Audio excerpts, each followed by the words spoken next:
overall, 2-2 in the Mountain West. They are perfect 4-0 at home. Caleb 1-3 when playing away from Albuquerque. They definitely have a home field advantage when they're playing in Albuquerque, but here they're on the road, and they have this dynamic two-quarterback system. Both quarterbacks will see the field as a part of their offense, even at the same time on the field. Both of these quarterbacks will be there. We'll see how the first snap goes right from the 25-yard line. And out of this stable of running backs, it's DJ McKinney that gets the start at tailback with Jack Lane, a 6'2", 205-pound junior quarterback under center. He'll drop back and fire over the middle, caught at the 30-yard line by his tight end, Cade Keefe. The reigning Mountain West Offensive Player and Freshman of the Week, gains 5 on first down.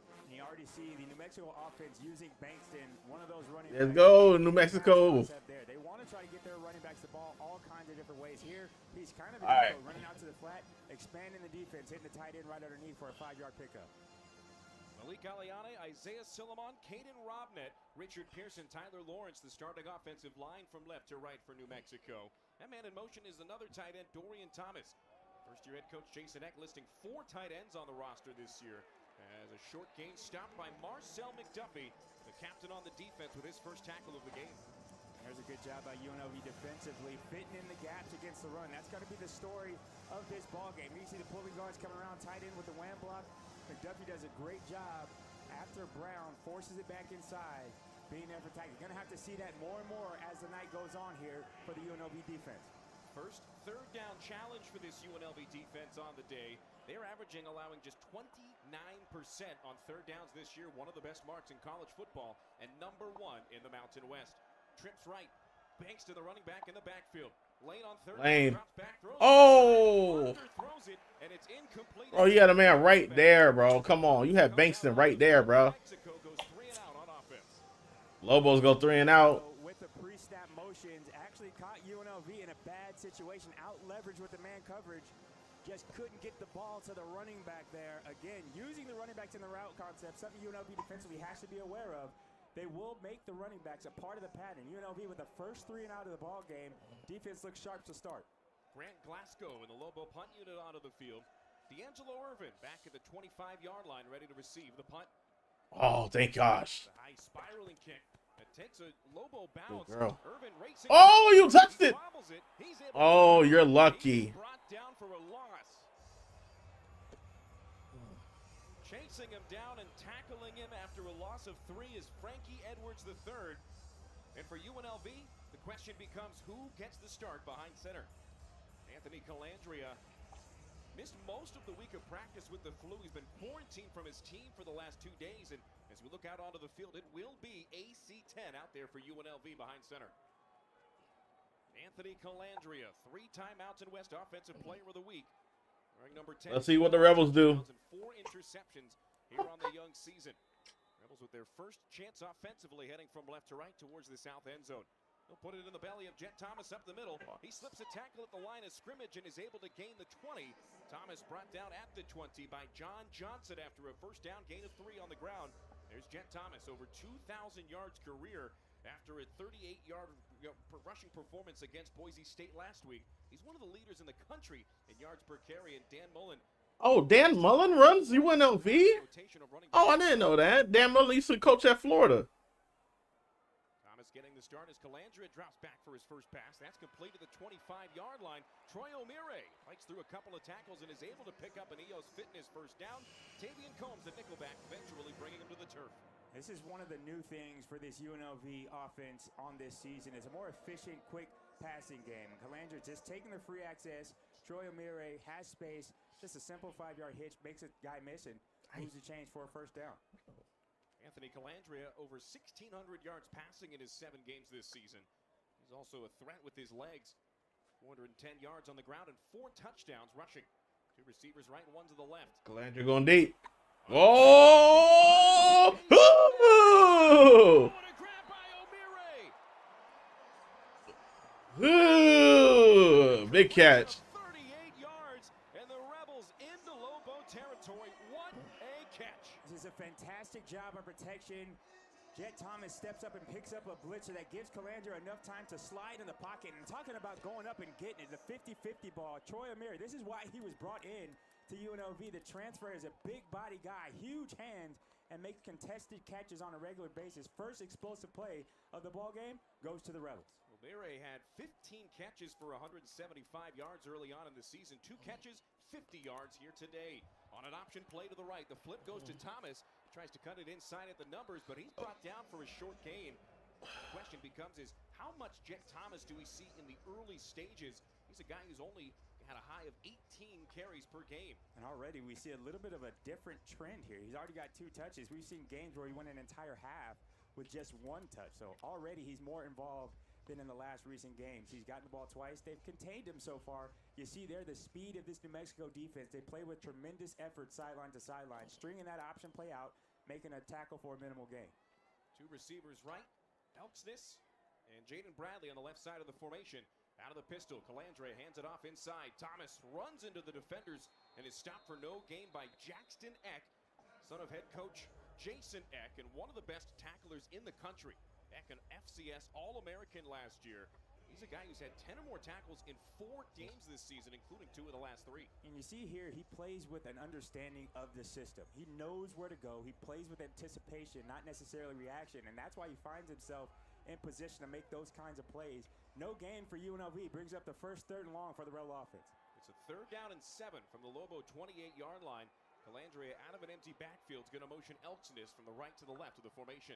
On 3rd down, Calandre rolls left, sets the feet, throws to the far sideline. It's caught short of the line to gain at the 22. That's Day Reynolds with the catch out of bounds. And now on 4th and a yard to go, the Rebels hustling back to the line.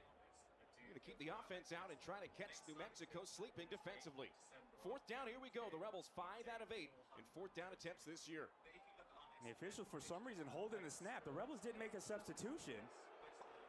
Calandre is saying the same thing. He's got his arms out wide as if to say stopping it.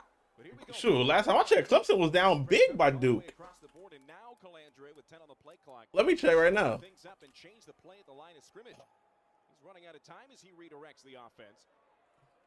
And he's got to get this one off. Oh yeah, wow.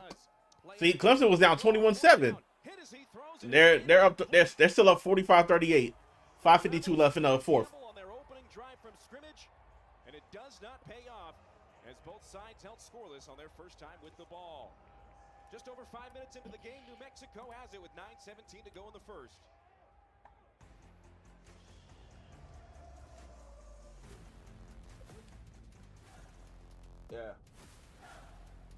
Yeah, 45-38 Clemson. What's your slip looking like?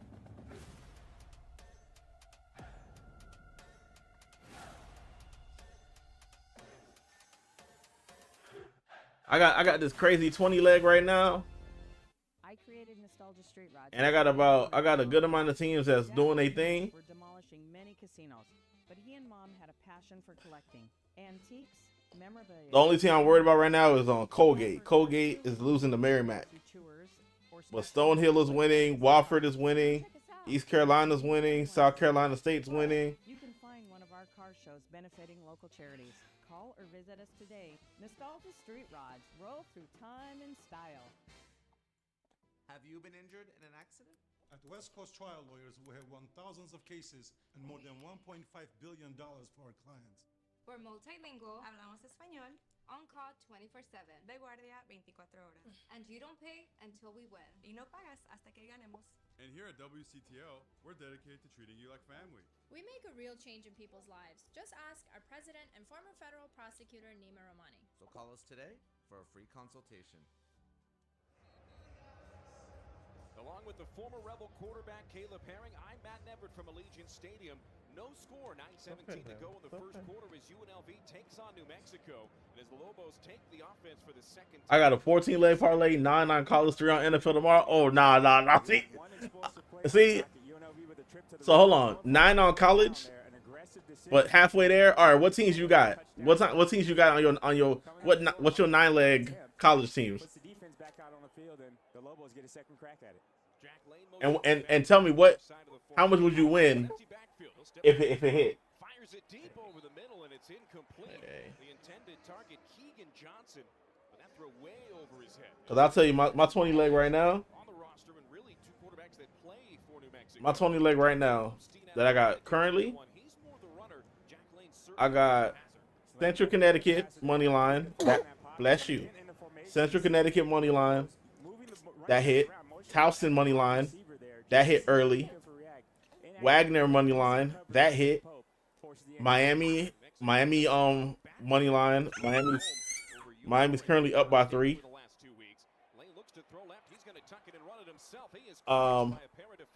North Texas money line. I got that early. Connecticut money line. I got that early. Drake money line. I'll check right now. Drake is currently up 14-7 on Butler. Colgate's the only team that's losing right now to Merrimack. They're losing 17-10.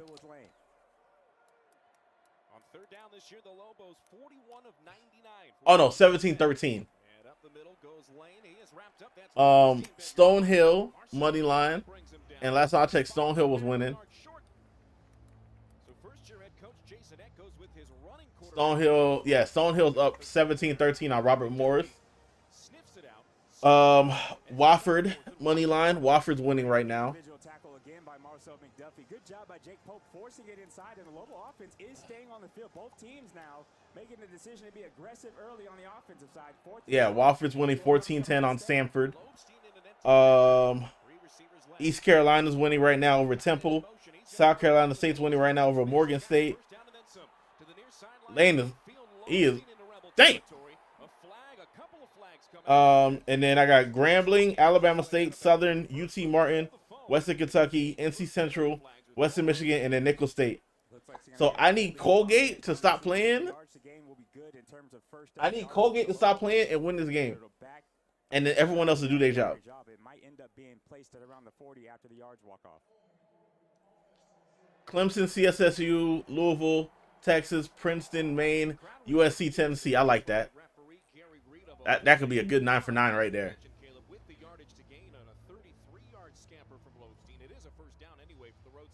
Difference in holding is if it happens near the line of scrimmage. Nah, I mean, well, just be careful. Don't do too much, 15 yards after the play based on where the hold happened way downfield. So drive stays alive for UNLV. Everybody anticipated the run up the middle. Everybody except the ball carrier took it around the outside edge, and nobody there for contain. Big game for the Lobos. Penalty against Ziel Smith, the wide receiver on the near side. Now on first down and 10 to go, Lobstein stays in the game. He rolls to the right, steps up through contact, throws to the tight end. That's complete to Dorian Thomas. Yeah, what's tomorrow?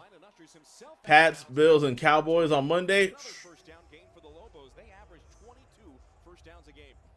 Rebels bring edge pressure on the bootleg. Actually did a great job initially of forcing the quarterback back into the pocket, but there's nobody home on the outlet receiver. Blessing Aluwalo Tuiolomotu, the nearest Rebel to him, recognize that he's in double coverage downfield. Rebels have one receiver unaccounted for, and that's the receiver that the quarterback's able to find.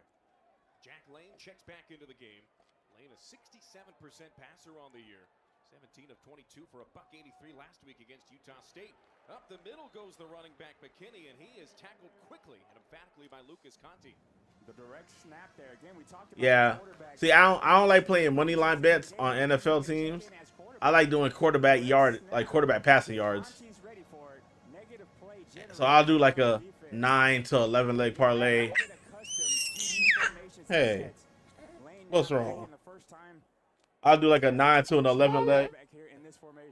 I got you. I'll do like a 9 to an 11 leg parlay on QB passing yards. Hey, here you go. Here you go, mama. Here you go, baby girl. Here you go. Hey, good girl. I don't usually do crazy parlays, but I had $1 on my stake account and bet low key random for $1,200, and well, we almost there. Yeah. So that's what I think. I had a $5 bonus bet. Well, I had $10 in bonus bets on 365, and if the 20 leg hit, it go from $5 to like almost 3,000. I was like, hey, why not? impact on his first sack of Don't pull your hair, okay? Here you see the Rebels just Don't rushing pull your forward. hair. Don't even do it with pressure, not even a stunt or a twist on the defensive front. Just winning your one-on-one matchup, getting home on the sack, and finally wrapping lane up. Huge negative play generated. Knocks the Lobos out of field goal range for now and puts them well behind the chains. That's a massive play by Fuller on that defensive front. And tackling really has not been an issue for the UNLV defense this year. It's more been about gap discipline and assignment football, right? Yeah, that's typically what the issues have been, and UNLV now getting caught on the jailbreak screen. Actually reacted well, make a tackle. Rebels give up some yards, but McDuffie stops it near the original line of scrimmage. But gap discipline has been an issue for UNLV. Yeah, I appreciate it, man. I hope. Against running quarterbacks, just giving up those lanes on the interior. Like I've hit a couple like that before. Last week, oh my gosh. Last week I had a $10 bonus bet.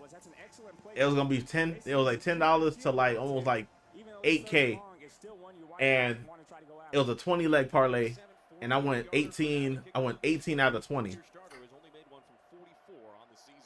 To like Arizona State lost and Morgan State lost. Oh, touchdown, Lobo!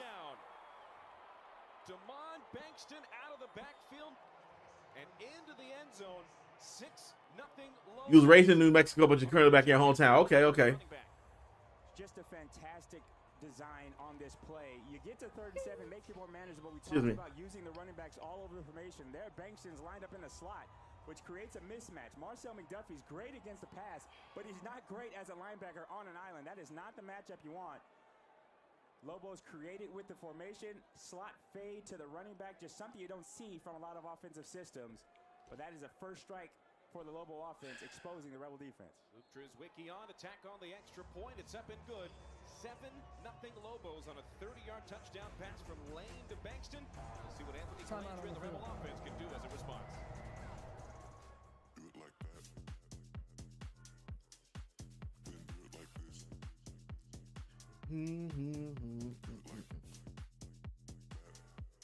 Oh, okay.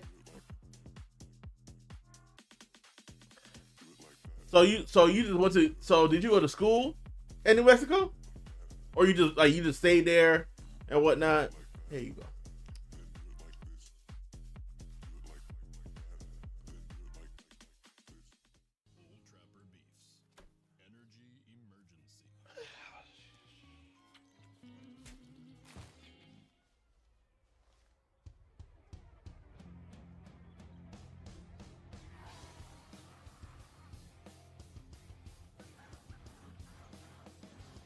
She good. She right here, just chilling. Old Trapper, what's your beef? As sports fans, we may cheer for different teams, but there's one thing that we can all agree on. We want the game to be big. And with 3 levels, 30 cabanas, a 143-foot screen, 6 clean pools, and endless cold drinks, it doesn't get any bigger or any better than Stadium Swim in Las Vegas. All sports, all seasons. It's more than Oh, okay. That makes sense. Swim. It's the only thing like it in the world. New Mexico on top of UNLV, 7-0 with 4:09 to go in the first. A 10-play, 78-yard scoring drive from the Lobos. That look like a push party? Nah, chill. Touchdown pass from Jack Lane, his 10th of the year. And UNLV looking for a response on offense. Anthony Calandra got UNLV into Lobo territory on a 38-yard pass to Troy O'Meara on that first drive, but nothing following. And the Rebels trail 7-0 here at home, where they have been a perfect 3-0 in 2025. Already see early both teams offensively being aggressive with their playmaking or their play calling. UNLV already going for it on 4th down, and the Lobos matching it on their second offensive possession, going for it in their own territory to boot. So aggressive offense is going to be the storyline of this first half. Jalen Glover standing on the goal line. He's going to let this one go over Right here. for a touchback. Calandra and the offense will start at their own 25-yard line.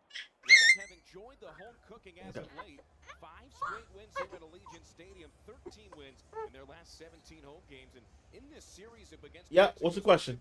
UNLV winners in 9 of the last 12, and with a win today, they would earn their 4th straight victory over the Lobos for the first time ever. This has been a very tightly contested series. Will the Raiders upset the Broncos? Yes. In an interesting spot first-year head coach, first-year system, and having some. Yes, they will. Lobos looking to get bowl eligible after this one, so UNLV looking to have something to say about that here at Allegiant. Bradley motions to the top of the formation. Calandria on play action, rolling right. Looking deep down the field. Open, man. Open, complete to Coy Moore, who goes out of bounds near the 50-yard line. 20 yards on the catch by Coy Moore. He's coming off a season-high 3 catches last week against Boise State, and he's a guy with some big-time former SEC potential. Great job of patience by Calandria, letting that route develop. And you see the low defender, McGray, there was caught in no man's land, eyeing the quarterback as the receiver runs right by him down the sideline. Another explosive play for the Rebels.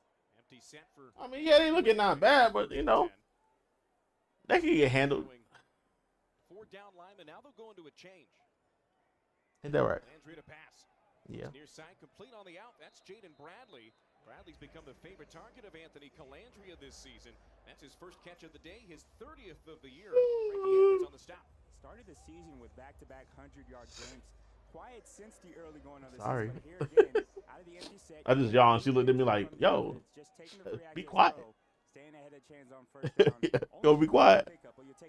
Yeah, go be quiet. 6 out of 7 for 79 yards passing. And he'll give it off to Jet Thomas here, who is stuffed. Brought down for a loss of 2. Mercury Swain out of Bedford, Pennsylvania on the tackle. I just need Colgate to win, man. If Colgate wins, then I should be in good shape for the rest of the game. Be able to bring Jet down so dominantly in the hole there. Great job by this Mexico defense, rather.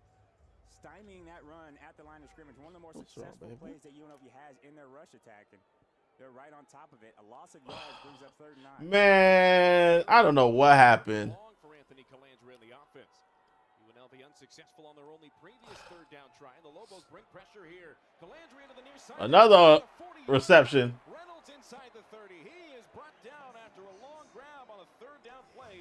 Calandria cool under pressure, complete for 32 yards to Day-Day. This is a fantastic win at the top of the route. The officials allow defensive contact, and Reynolds doesn't die. He just continues to fight and use his hands.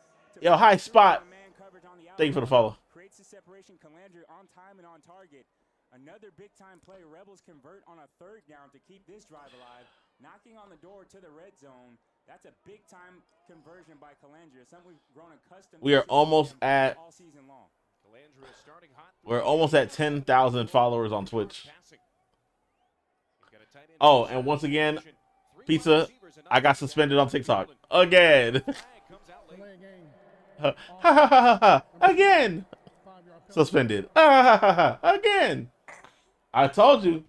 Every time I do a stream, so I spoke to somebody at TwitchCon about it. And the reason why it happens is because they are more focused on gaming.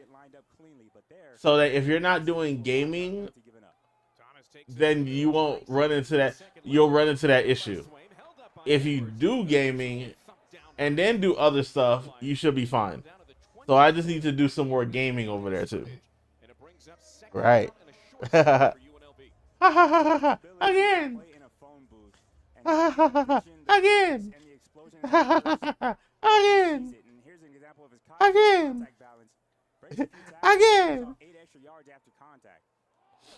Calandria puts the ball on the floor. He fumbled.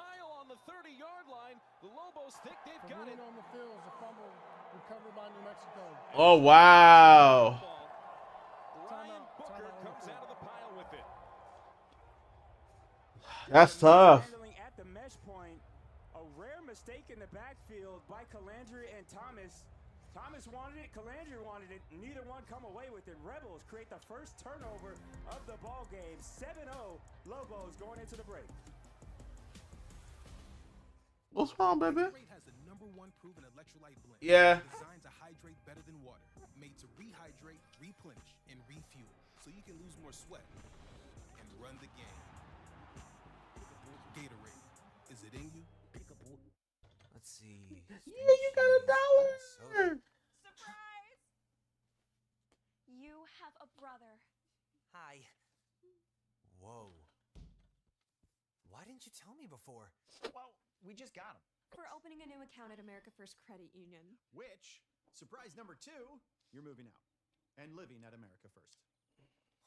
Get your money working. For a limited time, new members get a cash bonus when they open a checking account.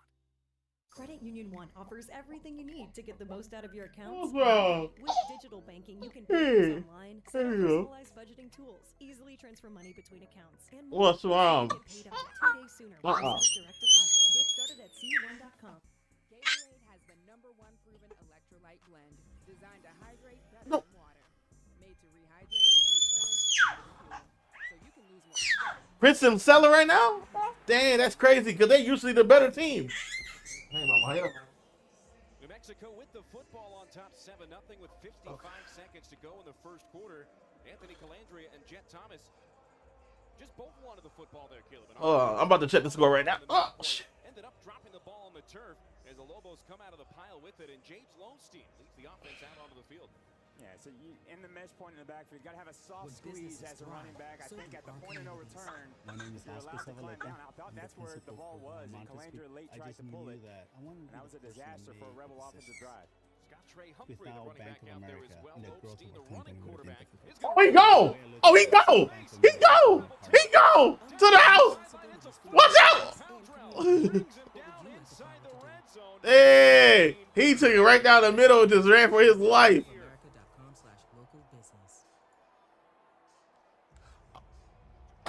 Bless you. Yards from the 6'3" senior from Bethany, Connecticut. Great job by this Lobo offensive front, getting a hat on a hat and sticking like glue. No, literally. That's exactly what she said, Pizza. The additional blocker with the running back. Quarterback keeps it. Big time run for the Lobos. Lowenstein stays in the game. Hands it off to Scott Trey Humphrey, who's met at the line of scrimmage. The 5'10" junior running back eventually brought down by Jaheim Joseph as the pile kept moving. Lucas Conti in on the stop as well. You see the traditional read option, taking away a blocker essentially for That's the end of the first quarter. But the Lobos all over the Rebels here in the first quarter. After 1 quarter of play, Lobos lead New Mexico 7-0. New Mexico 7-0 after the end of the first quarter. Forged by the pressure of the countdown will rise. It's where ambition meets asphalt, where some dreams are made and others go up in smoke. As drivers inch closer to the championship, what happens in Vegas won't stay in Vegas. Hey, This weekend, baby. No. No. comes to the Strip at Las Vegas Motor Speedway. Get tickets to the NHRA Countdown to the Championship at lvms.com.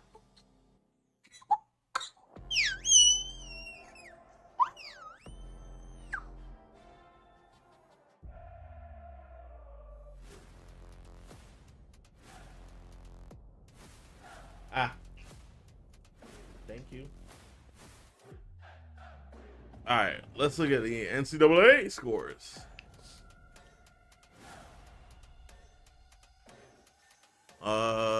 Scores.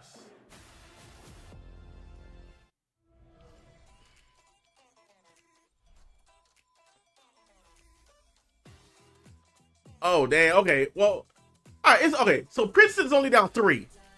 Princeton's only down 3. So you got a shade. You got a chance. Drake is up 24-19.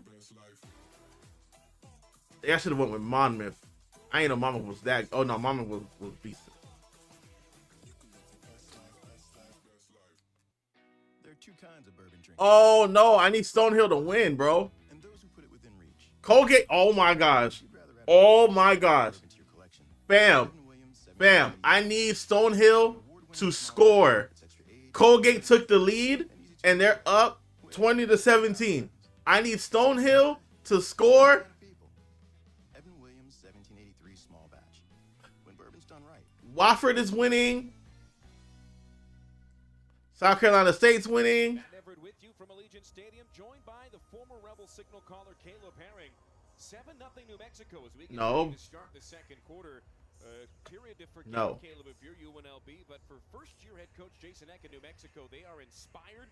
1 win away from bowl eligibility, and the former Idaho head coach looking to become the first Lobo head coach to go to a bowl game in his first season in school history. Knocking on the door of making it a 2-possession game against a 6-1 opponent, a conference favorite as far as the championship. You got to feel good about where you are at the Lobos. It's James Lowenstein in the game, out of the pit. Hey. What are you doing that for? Wide open Touchdown, Lobos! 12 yards out for Simon Mappa, and his second touchdown of the year, and the Lobos extend their lead to 2 scores. You're going to give a quarterback this long to throw. Just a little delayed leak route by a tight end coming out of the backside. All day to throw. Baby. Waiting for that to develop. Actually had 2 Are you pulling my beard? open as well. So well-designed play. All right, so Alabama State's selling me right now. They're down 14-0. Possession lead early in the second quarter. This is an ideal start for Eck and the boys coming out of Albuquerque. Stunned fans here in Allegiant Stadium. And Grambling is selling me right now. Oh my gosh, I'm not gonna win.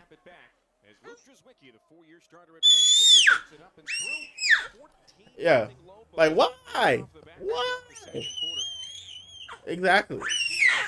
Why are they doing that, baby? With his second touchdown reception, and now an answer from the Rebel offense almost requisite. And this is one of those spots that UNLV hasn't really necessarily been in as a team. We talked about the nature of both of these rosters and trying to. Dude just scored? Oh my gosh. First loss of the year. That's already one thing that you have to learn how the team's going to respond to. And now you're down 14 points at home, coming off of that bye week where you were trying to wipe the taste out of your mouth from the Boise State game, and you find yourself in a 14-point hole again. Now, UNLV has been in 14-point holes. We know they came back 3 times 43 from 14 for UNLV down is now against Miami, 189. Ohio earlier in this season. So they do have the ability to overcome the adversity. You just don't want boom, bop, bing, boom, boom, bop, bang. Going down the stretch, starting off the month of November here. You don't Stonehill, this kind of hole. How can the don't sell me, bro. The offense has moved the ball down near the red zone on both of their possessions, but came up with ways to stymie themselves. The incompletion on the 4th down attempt, and then the fumble offensively as well. Or did I take it too long? I bet. For the rest of the half, if you're UNLV. Here's Grant Glasgow putting boot into ball and getting this one back underway. Jalen Glover is going to let it go over his head for yet another touchback. So 25-yard starting field position for Anthony Calandria and this Rebel offense. You mentioned the fact that they've been able to move the ball, 112 yards of offense in their first 2 drives, but a penalty and a what's going on? third down have No, don't pull your hair. Worried about Calandria coming into this ball game, how healthy he would be, his availability. He's played and played well, actually. Outside of the fumble for Calandria, he's been on the mark as far as completions and getting his offense going, but again, which has been the story for UNLV, the self-inflicted wounds. Obviously, the big-time fumble, and here coming out of the oh nah, are you serious? Hold on. What's the score now? They're going to run this first play. Baby, baby, you have to relax, baby. Oh wow, they're 46-45. So they, after a touchback, you're allowed as an offense to. Bro, if Clemson sells it, that's gonna be insane. There was a miscommunication on the hash placement. No. The refs placed it on the left hash. Rebels wanted on the right hash. That led to confusion formation. No. They had to flip the entire formation. Dan Mullen was irate about it on the sideline. They got to reset the play clock. UNLV will have it first down. Kevon Lee in at running back for the first time, one of 2 captains for this matchup. And he'll get a handoff right off the bat, and he goes nowhere fast. Met in the backfield and brought down by Dimitri Johnson, who grabbed him by the ankles. Lee, a 6th-year senior who started at Penn State, played a couple of years at Mississippi State, and he has been the one-man wrecking crew, really the power back in this backfield for Dan Mullen. Yeah, just nowhere to go there. The box. Oh, what is Miami doing right now? Lobo's making a commitment to stopping the run on the early downs. Rebels with just 10 rushing yards out of their 112 total to this point in the game. They trail by 2 touchdowns as Calandria is going to throw. He runs to the right, throws to the far sideline. That's caught by the tight end, Exodus. He's pummeled out of bounds just past the 30-yard line. After a 5-yard gain, it sets up 3rd and 5, makes it more manageable for sure. Miami's going to piss me off. Miami's pissing me off now. Because SMU is driving, and there's no need for SMU to drive. And then a late receiver comes open. He's smart enough and savvy enough to dump it off for a short gain. But, again, managing the game, making 3rd down a lot easier for his offense. Hey. The season, UNLV Hey. on 3rd down. Relax. Number 1 they'd like to bring up today. Lobos show pressure. Calandria checks it down to Lee. Trying to get around to the outside. He cuts it inside at the 30-yard line. Unable to get the line to gain on a short pitch and catch. And that brings up 4th down and short and a decision for UNLV. They'll bring the punt unit on the field as Darren Agu tracked down Lee. This is a design screen to the running back. Trying to just get that corner. Nowhere to go. The Lobo defense with that speed. Sideline to sideline will be a discussion we have all season long with this Lobo defense. They're all over. Is that a hold? Tackling it for no gain. Rebels go 3 and out, punt it away, down 2 possessions already, and is looking bleak right now. Cam Brown, the freshman out of Australia. It's one high in the air, racing back as DJ McKinney goes over his head and takes a bounce at the 15-yard line. And the Rebels going to down it at the 16 as it takes 1 yard of a bounce back. We'll step aside with the Lobos on top 14-0. New Mexico trying to add to their lead with 12:56 to go in the first half. The Rebel defense trying to make a stop. Sierra Air Conditioning and Plumbing makes quality service our top priority. Sierra was voted Best Air Conditioning Company in Las Vegas. Our highly trained technicians will make sure the job is done right the first time. Sierra Air Conditioning and Plumbing is here to help you 24 hours a day, 7 days a week. We can help you with your heating, water heater, UV lights, and water supply. 47 seconds, man. Let's get this Air game. Conditioning and Plumbing today for service that soars above the rest. No!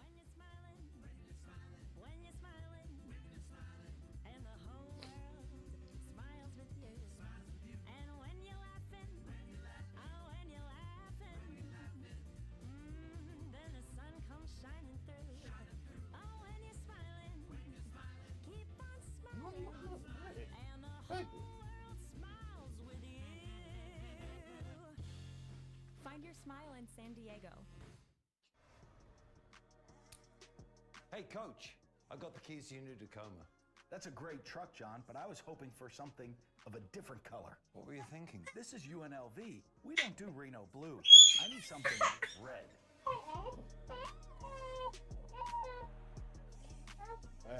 Hey. Hey, Coach. How's this? Now that's more like it. Way to go, Steph. Finley Toyota is a proud supporter of UNLV football. Baby. No. Home game in the last 56 days for UNLV, and coming off of a bye, they've come out sluggish on both sides of the ball. Just about 2 minutes into the second quarter, New Mexico on 14-0. First-year head coach Jason Eck taking over this program and really elevating what they've been able to do in Albuquerque, not only on the field but off the field in terms of fundraising as well. He sends out his starting quarterback, Jack Lane. Both quarterbacks, Lane and Lobstein, with a touchdown pass in the early stages. On a screen, it's flipped up to the far side for Bankston. He's got some space with a penalty flag. Oh, he's gone. He's down the far sideline. He gone. No one's going to catch him. Bankston all the way to the end zone. Touchdown. Near the line of scrimmage. Well, let's see. If the play holds, it's an 84-yard touchdown pass. Jack Lane still sitting on his backside near where he threw it at the goal. Oh, baby, no. No. Offside. Defense, number one, line up on the neutral zone. There's a Clyde touchdown, Lobos. Lobos 21 skunking right now. It is an 84-yard touchdown from Lane to Bankston. Oh my goodness. Bro, Dan Mullen is like, what is going on? This looks like Dan. This is really Dan Mullen football. Hey, no. And everyone on the sideline thought that it was going to be a hold, and coming back, that was not the case. Not the case at all. Well-designed play, again, using both running backs in the formation. The motion takes UNLV out of the play. Well-executed screen, blocking out. Yo, same. I should have bet New Mexico over Clemson. I should have bet New Mexico over one of the other schools that's selling me, baby. Because I would have won. Because New Mexico being up 21-0, that would have been an automatic win. Hey. Has been reeling, it seems, for the last 2 weeks. Hey. Is reeling once again. 21-0 hole. Going out of the second quarter. Hey. You talk about a team that believes It's okay. It's okay. Bowl eligibility. First time for a first-year head coach to come bowl eligible in that first season of his tenure. The Lobos are 1 win away, and based on what we've seen so far, they are inching in on that landmark, trying to get to bowl eligibility here. When will the Rebels respond? When will the Rebels show up? This is an absolute butt-kicking here at Allegiant. Damn, I'm sorry, bro. How about this? Damon Bankston spent 4 years. That sucks, bro. Clemson don't lose to teams like Duke, man. In a quarter and less than 3 minutes today. Showing the versatility of the running back room. He's lined up as a receiver on a slot. Clemson don't lose to teams like Duke, man. And they're on the screen more to Yeah, make sure y'all subscribe to the channel if y'all haven't done so. UNLV defensively has no answers. Jalen Glover, who had a career game last week against Boise State, takes this one, and he's going to run it back from 2 yards deep in his own end zone. A good spin move, but he is crushed. Didn't get out to the 20-yard line. He's going to be spotted down at the 8. Oh my gosh, bro. 21-0 with 12:37 to go in the half. Anthony Calandria in this offense. Why are we about to go to overtime with SMU? Mario, you have one timeout, bro. Carson, don't do nothing stupid, bro. See Glover trying to take this out, but he ends up hurting his team from a field position standpoint. This is the worst starting field position for the Rebels offensively, but the key here is that although you're 21-0 in the hole right now, there's plenty of time left in this ball game because of how quickly you got to this situation. Offensively, you can't try to get it all in one play. Start with the first down and then get the ball rolling from there. Take your pass. Comes the tight end right. Bradley motions to that side of the formation. Calandria drops back, looks right, throws sideline, caught by Gums. Did he get the foot down? Yes, he did. Oh, what a grab by the tight end, Marquise Gums. Great job by Gums getting that foot in bounds. That's a tight window into the boundary with that corner dropping underneath it, where Calandria putting it right over the top. 2.5 ball there, and Gums with a nice completion, awareness of where he is on the field. They call the pass interference on 4th and 10, and Duke was the one who pushed the clip. That's crazy. Yeah, Miami over here tied with SMU 2020 with 25 seconds left in the game, so they probably gonna go to overtime. Good job there coming up and making that tackle there.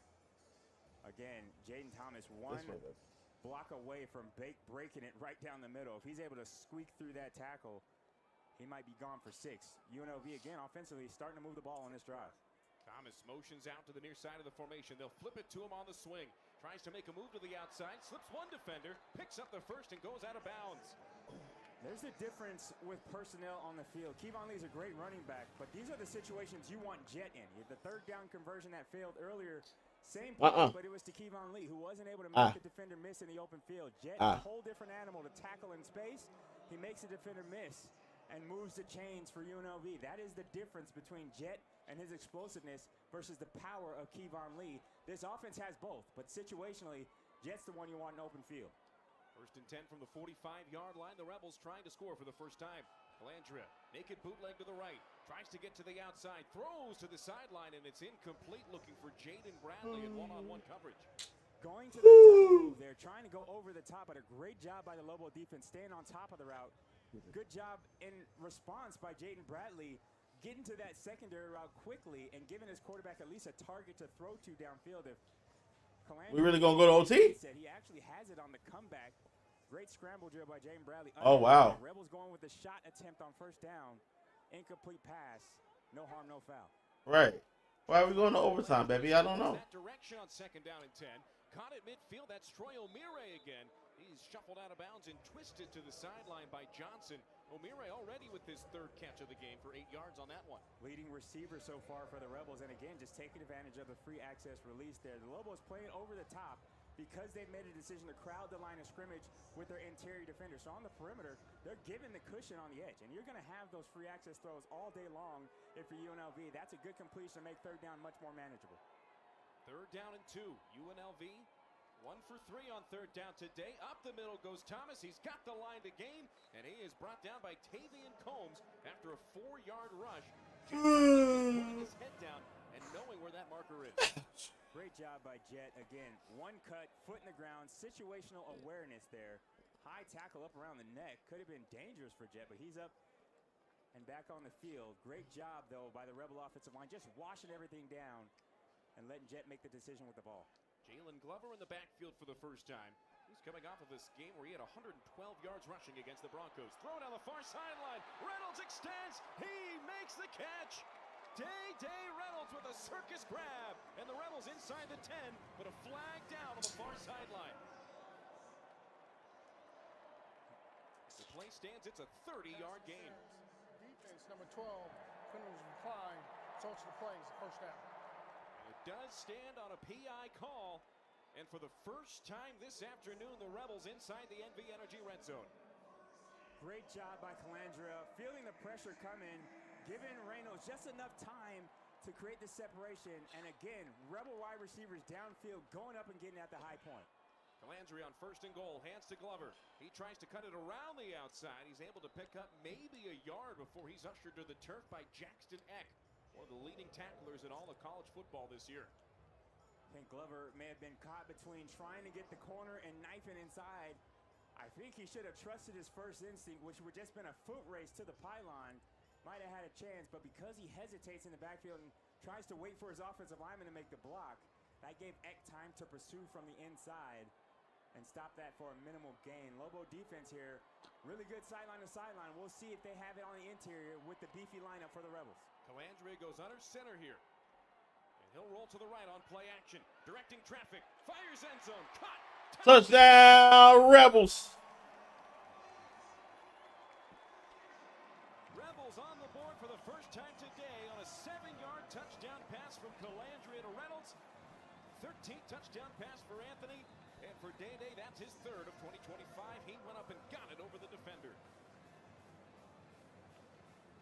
Tell you what, the Rebels with a commanding offensive response, finally able to get out of their own way and finish the drive in the end zone. Reynolds, the MVP of that drive. Calandre, who we had questions about coming into the ballgame with the flu-like symptoms he's been experiencing all week. You're fine. Says he's ready for an MJ flu game moment here. Is going to be required for Calandre in this comeback effort here early in the first half. Andrew McElwain to snap on the extra point. Connor Meltzer with the hold, and the Ramon Villa kick is up and through. 21-7 to score. Anthony Calandre able to lead a 82-yard drive to get the Rebels on the board. Here. Back with more from Allegiant Stadium after this. The power of we is all for one. It's all for you. It's always there for you. It completes your circle. It says you've got a team even when you're out there alone. And with Intermountain Health in your circle, you'll always have the care you need to live the healthiest life possible. That's the power of we. Intermountain Health. There's a reason Chevy is called the heartbeat of America. With SUVs for life's adventures, trucks as dependable as the people who drive them, EVs to charge up a summer of no limits, and American legends that need no introduction. This summer, Chevy drives America. Now, well-qualified buyers get 0% financing. That's a total value of around $11,000 for current Chevy owners on this Silverado. See your Southern Nevada Chevy dealers. Have you been injured in an accident? At West Coast Trial Lawyers, we have won thousands of cases and more than $1.5 billion for our clients. We're multilingual, hablamos español, on call 24/7, de guardia 24 horas. And you don't pay until we win. Y no pagas hasta que ganemos. And here at WCTO, It's okay, we're baby. dedicated to treating you like family. We make a real change in people's lives. Just ask our president and former federal prosecutor, Nima Romani. So call us today for a free consultation. Anthony Calandre and the Rebels on the board. Next to a 7-yard touchdown pass to Reynolds. But earlier in that last drive, Caleb, Day Reynolds with an absolute circus catch to get him inside the red zone. Day Reynolds transferring in, making an impact. Just a big play, of course. You gonna take, baby. You gonna take. No, you gonna lay right here. You gonna go ahead. You gonna have to pass the ball in your mouth. You gonna have to pass the ball in your mouth. No. Come down with those 50-50 balls more often than not. Rebels get their first touchdown in a much-needed spot. They'll kick it away. Hopefully the defense, after some extended rest, is able to come out with a little more energy here. Mon Bankston's going to take it out from a couple of yards in front of the end zone. Blessing Alualu, Tui Olamotu upends him near the 20-yard line. So about neutral on the field position there. An 18-yard return from Bankston. Rebel offense starting to wake up there. Great catches and some running attack as well. Now it's time for the defense to force another stop. you see from an offensive production Is he standpoint, really so pick? just self-inflicted wounds that have stymied their drives. Now the defense, after some rest, some adjustments, I'm sure, on the sideline, see if they can fare better here in the midway point of the second quarter. Out of the pistol, McKinney, the running back, in behind the quarterback, Jack Lane. One of two quarterbacks with a touchdown pass today. Take it left side, runs into a pile of Rebel defenders, and is brought down for a gain of 1 to the far side of things. Bro, Miami finna sell this game, bro. I'm gonna be so tight. Usually you have some scripted plays that you think will work and some gotcha plays against your opponent. Now that the scripted plays are pretty much done and you're settling into the regular rhythm of the game, you'll see the more base opportunities of this offense. And if the UNLV defense can stand against that, as opposed to the traditionally scripted plays to start the ballgame. Dan Mullen told us throughout the week that they hope to rely on the defense to spark a lot of their offense as well. This would be a perfect time for a stop.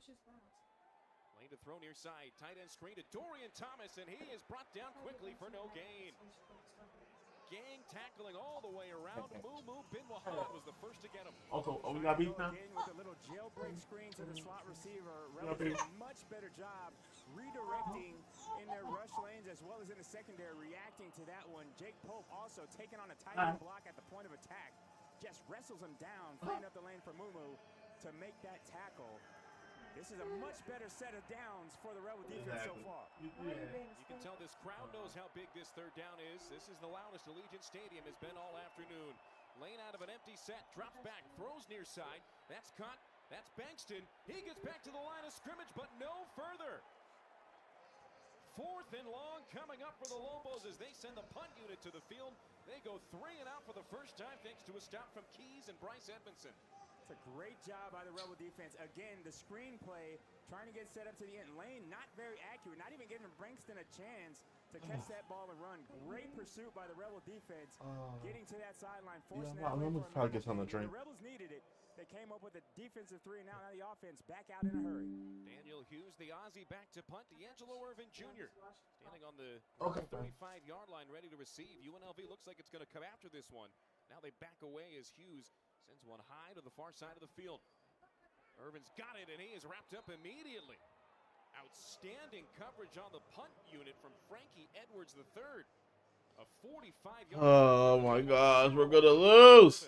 That's a great job trusting the reaction of Irvin. Irvin gives the hands, and that's why the defender knows that it's clear to go ahead and make the tackle. That's a tough spot to be in as a gunner, trusting that you could get a big-time penalty if you time that wrong, but he's there right with the football without even looking. That is well-executed punt coverage there by the Lobos, but UNLV will have good starting field position anyway, out near the 31-yard line. First for Calandra in the offense. He's got Jet Thomas out there.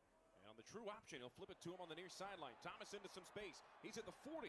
Out of bounds on the near side, 45. Shuffled out by Tavian Combs after. Oh, gosh.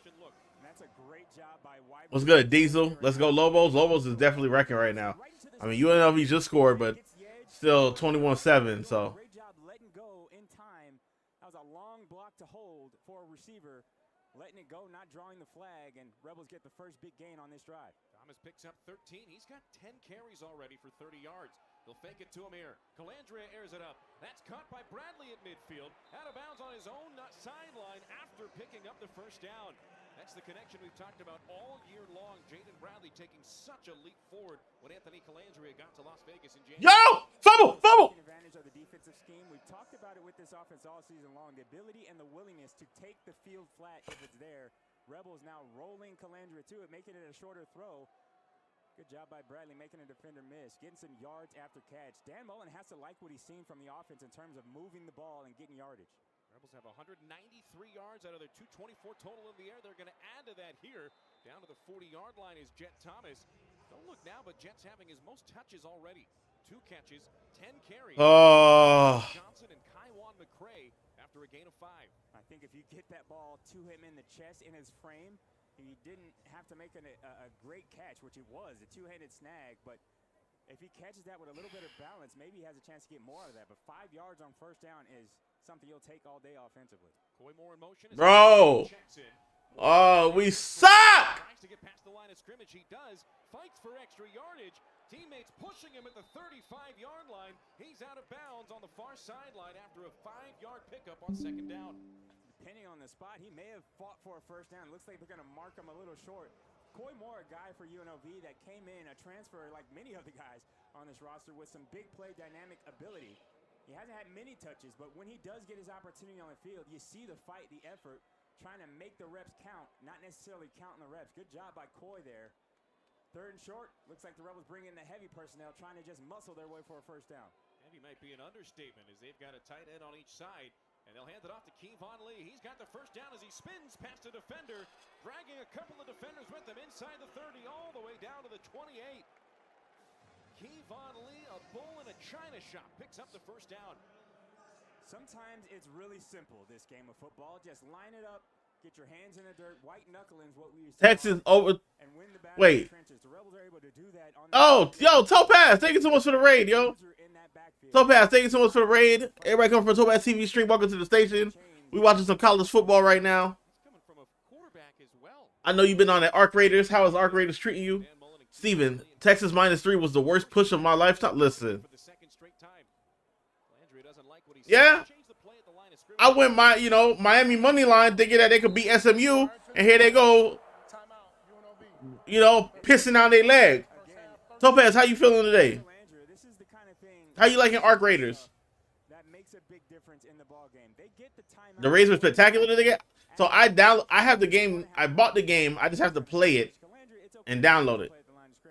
But your urgency has to match that of the play clock. And there, with the clock winding down, you're going to change the play. There has to be some urgency to get back in that lineup and get set. That's just an error there by Calandria in the pre-snap. And a good job by Dan Mullen. He let that go down as long as possible, giving his quarterback. Yeah, I believe it. When I played that TwitchCon, it was really, really fun. Good job, though, calling that timeout. Penalties could derail the drive, and I think he got a good one here. The timeout is less important than keeping this drive on track. So, good timeout by Dan Mullen. Just don't want to be put in that situation as a coach when your quarterback just doesn't have the urgency at the line of scrimmage. But the timeout, I think, helps New Mexico. But I think that defense was over their hands on knees, gasping for air on this possession. They get a little bit of a break on that timeout, so we'll see what happens coming out of the timeout. With 3:40 to go in the half, the Rebels trail by a pair of touchdowns. Oh, proximity has always been insane. At any point in the game, with Lee in the backfield, Calandria on a fake handoff, throws it to the 10. That's caught by Bradley. He dives inside the 5. So you had Texas -3, and that's insane. I thought they won by more than 3, Steven, and I just saw it was 31-34. That's the most, like you said exactly. That's a horrible push to have. Hand off to Lee. He's through the line. He's through the goal line. Touchdown. Oh, UNLV coming back. Kevon Lee with his 5th rushing score of the year. And here come the Rebels. Bro. How does Miami lose that game, bro? Partner, we talked about the Rebel offense needing to respond. That's 14 unanswered points. Kevon Lee rumbling, bumbling, and stumbling his way into the end zone, making this a one-possession game with the extra point pending. The Rebel offense all of a sudden comes to life and crawls back into striking distance in this ballgame. Ramon Viella kicks it up and through, makes it 21-14 with 3:14 to go. And UNLV with one more stop could have one more chance for points before the halftime break. The Rebels trailed at 14-0 after a quarter of play. If you count the second quarter as its own. Bro, oh my gosh. Miami loses this game and it hurts. Cause that just killed my parlay. Because Miami caught the L. Offensively for the Rebels. Yeah. They're finishing drives. And we saw early in the ball game, they started with the explosive plays. They were moving the ball down the field pretty effectively. But once they got into the promised land, the scoring zone, as I used to call it. Let me see if any of the other teams lost, so I won't feel bad. They found a way to finish. If any other teams lost, then that's fine. I ain't gonna feel bad. Penalties, killing their own drives. That's also been Wow, Colgate's going to overtime. now with the defense finding their way, forcing a 3 and out. Wofford's still winning. Princeton lost. The Lobos got the ball. We'll get the ball coming out of the halftime locker room. So this is an opportunity. South Carolina State's winning. The defense to make a mark, give the Rebels a chance to get another touchdown before the half. Prairie View's winning. Gramblin's losing. They would like to make this the last offensive possession of the half. That way they have the chance for doubling up coming out of the gates in the second half. So A critical stretch here for both teams. We'll see what the Rebels and the Lobos bring to us. Demond Bankston runs this one out from his own 9-yard line, and he's brought down. I believe that was the kicker. Aiden Costa on the stop with a penalty flag near the middle of the field. How about the tackle by the kicker? See what this flag is as far as the field position. It's like it may go against the Lobos on a hold in the middle of the field. Would be great starting field position without the penalty. During the return, holding, receiving team number 3, 10-yard penalty, first down. Backs it up from about the 37 to the 27 or so. So New Mexico will start 10 yards back from where they thought with 3:09. And Stonehill lawsuit. Okay, so whatever. 6 of 8 passing for 127. That parlay is cooked. That parlay is cooked. That one was done. We ain't gotta worry about that no more. Yards and the touchdown pass to Mappa earlier on. Lobstein also the leading rusher in the game. Thanks to that 58-yard scamper. He's got 3 carries for 78 yards. Wofford's winning. All right, what about Southeast Missouri State? At the end of the second quarter. Here, dynamic backfield, both running backs flanking him. So this is a heavy run look, at least for the Lobos. But what that sets up is for trickeration out of this formation. Oh, great. What a joke. Southeast Missouri State losing 20-3. Grambling losing. Alabama State losing. What about UT Martin? UT Martin losing. Everybody's losing today. Rest of the defense came in and finished him off. It's a great job by the front four of UNLV maintaining gap integrity. This is pain. Get to the second level on that offensive line to block Edmonton, who's able to shoot through the gap and make a play in the backfield. Good job by Lucas Conte finally getting off the block and joining the party. Rebel defense doing a better job in the trenches on the last couple of sequences. Spot him ahead for 3 yards as Jack Lane checks back into the game behind center. And with 30 seconds to go to the 2-minute timeout. This may be the final play before we get there. Rebels send 4. Lane looking to the near side. It's to the house! Pick 6! Touchdown! And the Rebels are back! A pick 6 for UNLV. Keys with his second of the year. And we are an extra point away from being back where we started, all tied up. There you see Lane just staring down the tight end the entire way. Keys reading his eyes, trusting the read, and absolutely a perfect break on the football. That is textbook coverage against the out route by Keys. Makes the catch and runs in, nobody to stop him. And just like that, first quarter goes to the Lobos. Second quarter dominated by the Rebels. Extra point away from tying the ball game up. What a turn of events here in this Mountain West affair. There is a downed New Mexico player on the 40-yard line. Been able to get a look at the number yet, but I believe I saw 1. That would be Demond Bankston, and that would be a huge loss for Jason Eck and company if they're really best tailback to this point in the year to miss any time. And so much of their offense is centered around running back play. And Bankston already has 2 receiving touchdowns in this ball game. The long screen as well as the slot fade. He's sat up now being tended to, but he's in a lot of pain on that sideline. Can't really tell. Don't want to speculate what the injury is, but either way, it's a gut blow for the Lobo offense. If he's Bro, I don't know what's going on. I don't know what is going on. Bro, UNLV was down 21-0, and now it's 21-21. I don't know what the heck New Mexico was doing. Like, if you, like, this is one of those games where you hope that you had a New Mexico money line and it had an early payout, because you would have at least cashed that way. But 21-21. Now we got a game. For UNLV is good, and we are officially tied here with 2:20 to go in the first half. Oh. All. UNLV quickly climbs their way back into this ball game, and now we get a look at exactly what happened to Bankston as that play is intercepted. A Rebel defender really looks like an inadvertent collision there as Bankston was on his way to the sideline, just runs into a Rebel defender. It looks like he takes it right to the gut. Especially when you're not expecting it. Those kind of hits can be pretty painful there. You see he's trying to find his oxygen on the sideline. Hopefully, for his sake and for the team's sake, he's able to go the rest of this game. It turns out we got a tight one, and they're going to need him down the stretch here. 2:20 to go in the first half. Rebels dominantly come back into the ball game, tied at 21. Defense right back out there after the kickoff. Rebels with their 17th turnover force this year. Interception number 11. And the turnover margin, which was the third best in the country coming into today, back to even after turning it over on a fumble earlier. DJ McKinney replacing Devon Bankston in the kick return unit. He grabs this one at the 6-yard line and will have a chance. He's upended at the 15. Beautiful one-on-one tackle from Logan Christensen.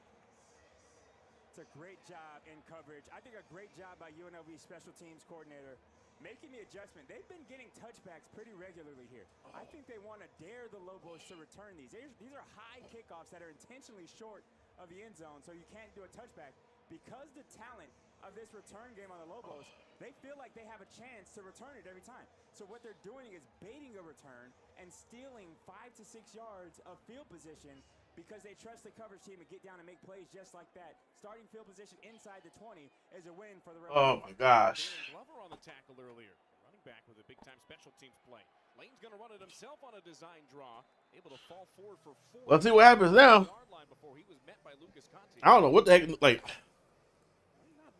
New Mexico just like they put their foot off the gas. And UNLV said, bet we taking the car. 120 seconds to go. It'll be a 2nd and 6 upcoming for the Lobos. All of a sudden, we're tied at 21 here in Vegas. So if you would have taken the over, you probably in good shape. Those go to the ones who create, innovate, celebrate. That's how Elijah Craig came to be known as the father of bourbon. And it's why we craft our award-winning small batch bourbon for you. The ones who always bring their best to the table and bring others along for the ride. That's the greatness within.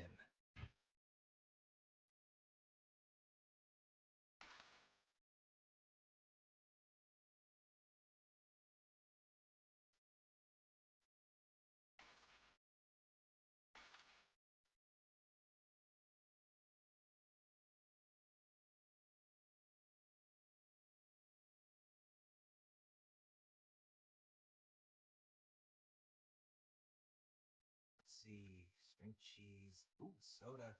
Surprise! You have a brother. Hi. Whoa.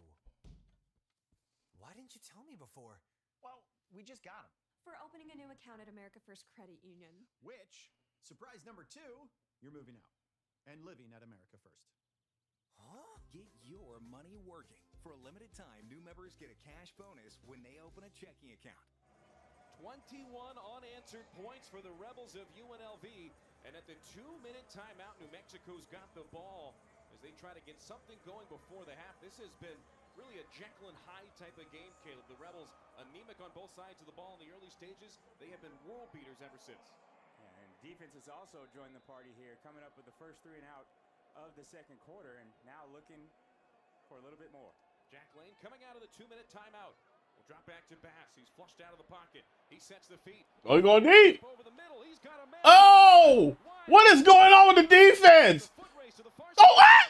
Joseph can't bring him down, and it's an Damn, touchdown, Lobos. To Johnson, and the Lobos back on top before the half. Hey, why he do that to that man? Play by Lane, manipulating the pocket early. He sees Why he let that man think he was gonna grab him?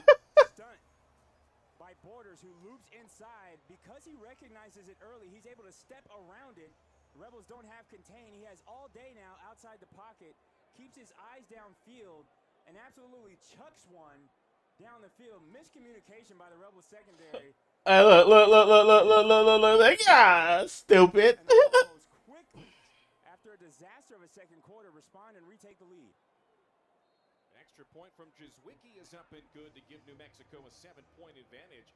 How about the line for Jack Lane so far today, Caleb? This is one that every quarterback dreams of. 7 out of 10, 207 yards and 3 touchdowns.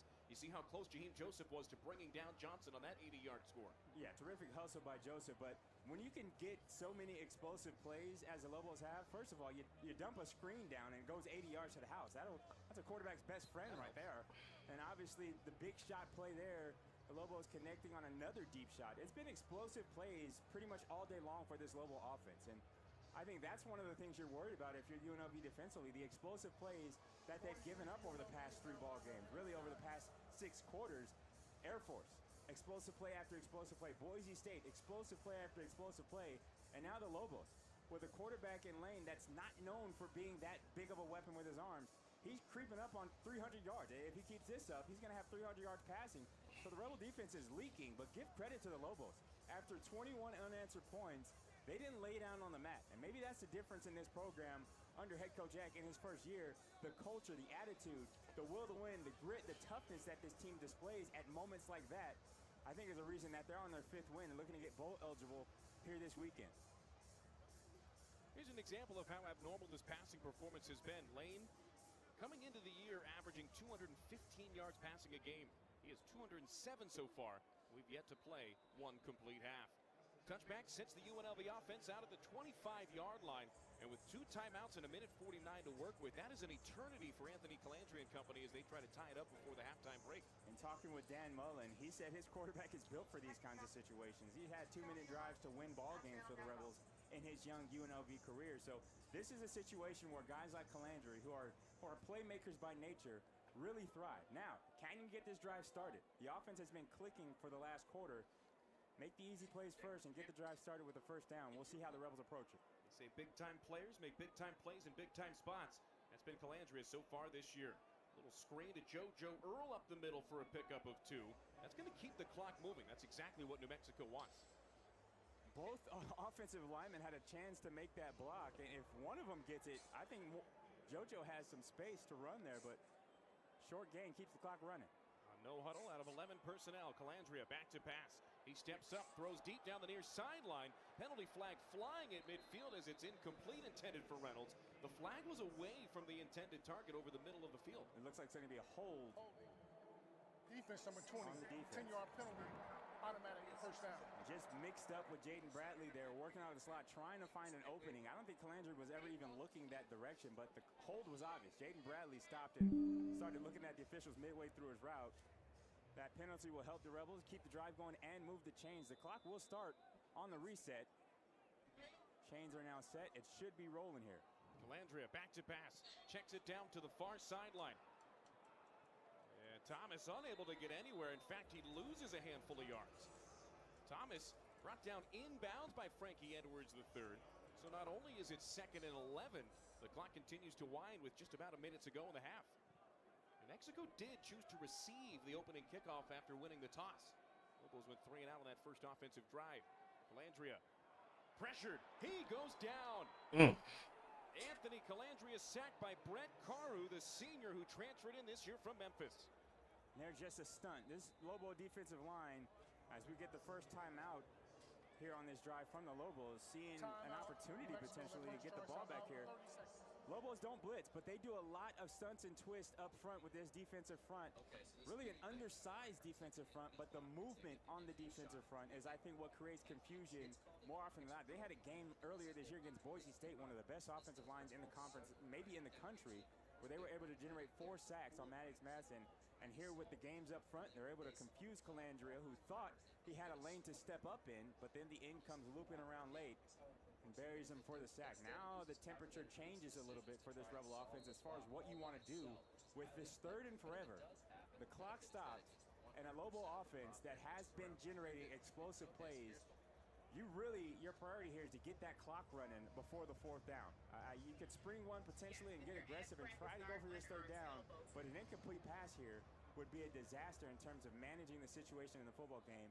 With Jaden Thomas flanking Anthony Calandria in the backfield, I wouldn't be surprised if the Rebels just hand it off on this 3rd and forever.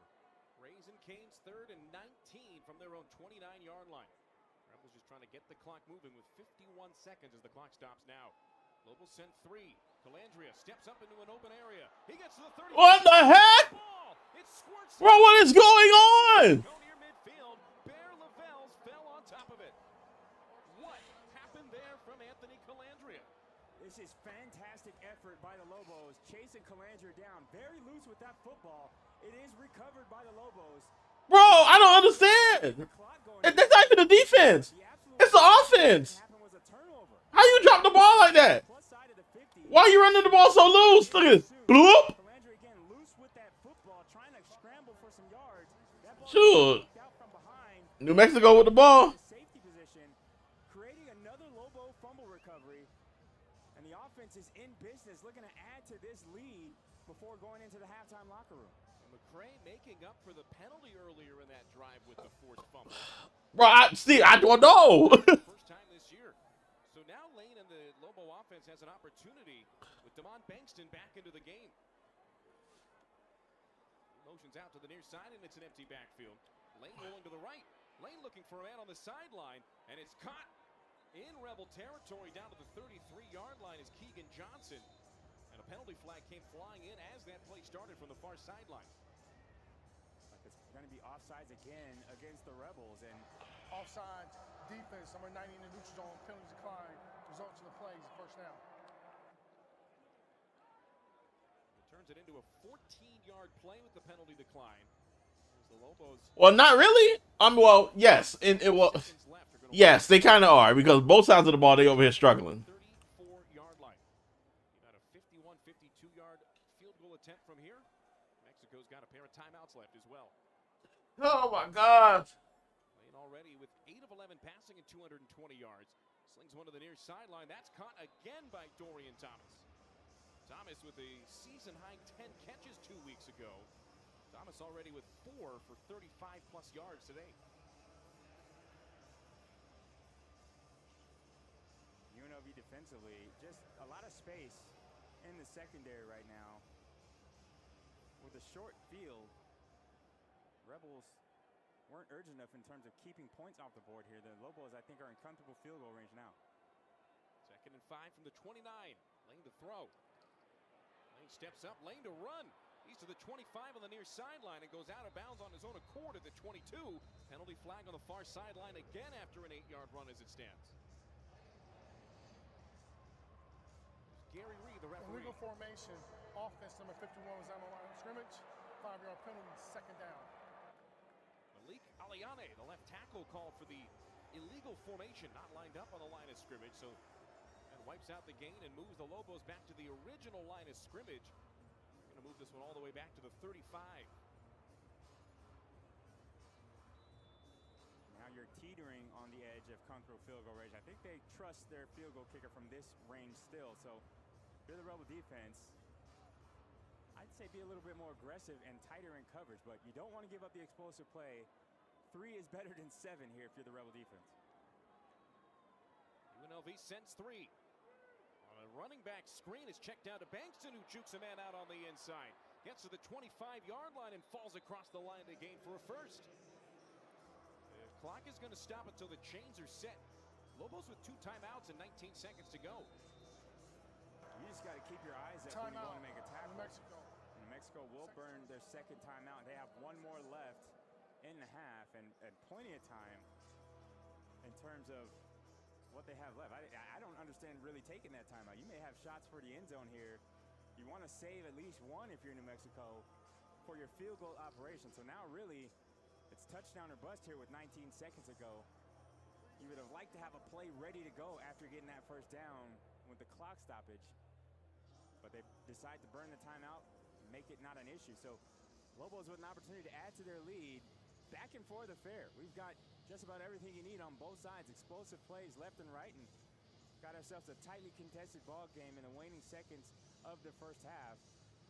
And outside of this timeout, we'll see how the Lobos aggressively approach it. They've got a timeout, so you'd anticipate shots at the end zone with 19 seconds left. They add actually 2 seconds to the clock here at Allegiant Stadium. 21 seconds to go. That's plenty of time to take a couple shots at the end zone if you're the Lobos offensively. The Rebel defense has been put in a bad spot here after the fumble by Calandra. Jake Pope and the boys are trying to minimize the damage, but the Lobos have had everything they want on this possession. It'll be a 40 or a 41-yard field goal from this point with the ball. What's good, Emmanuel? 23 with 21 Yeah, I got you, man. Go in the half. Playing with 2 receivers to each side of the formation, including a tight end right. He's back to throw at the Rebels. Let me know how that sounds. 3. They get home and they bring him to the turf. Tunmise Adelea with his 3rd sack of the year. This one comes at a critical moment, and the clock is winding. The Lobos standing next to Yeah, man. let this wind down. Bro, Miami sold me too, bro, so I'm not even mad anymore. Miami sold me. Stonehill sold me. The Rebels creating a negative And then all these other schools I have, they losing, so I don't care anymore. Whatever. It's the third sack of the ball game for the Rebel defense. We'll get that confirmation at halftime, but a great job. Yeah. Make sure if you haven't subscribed yet, subscribe to the YouTube. I appreciate y'all. Fuller's got one earlier.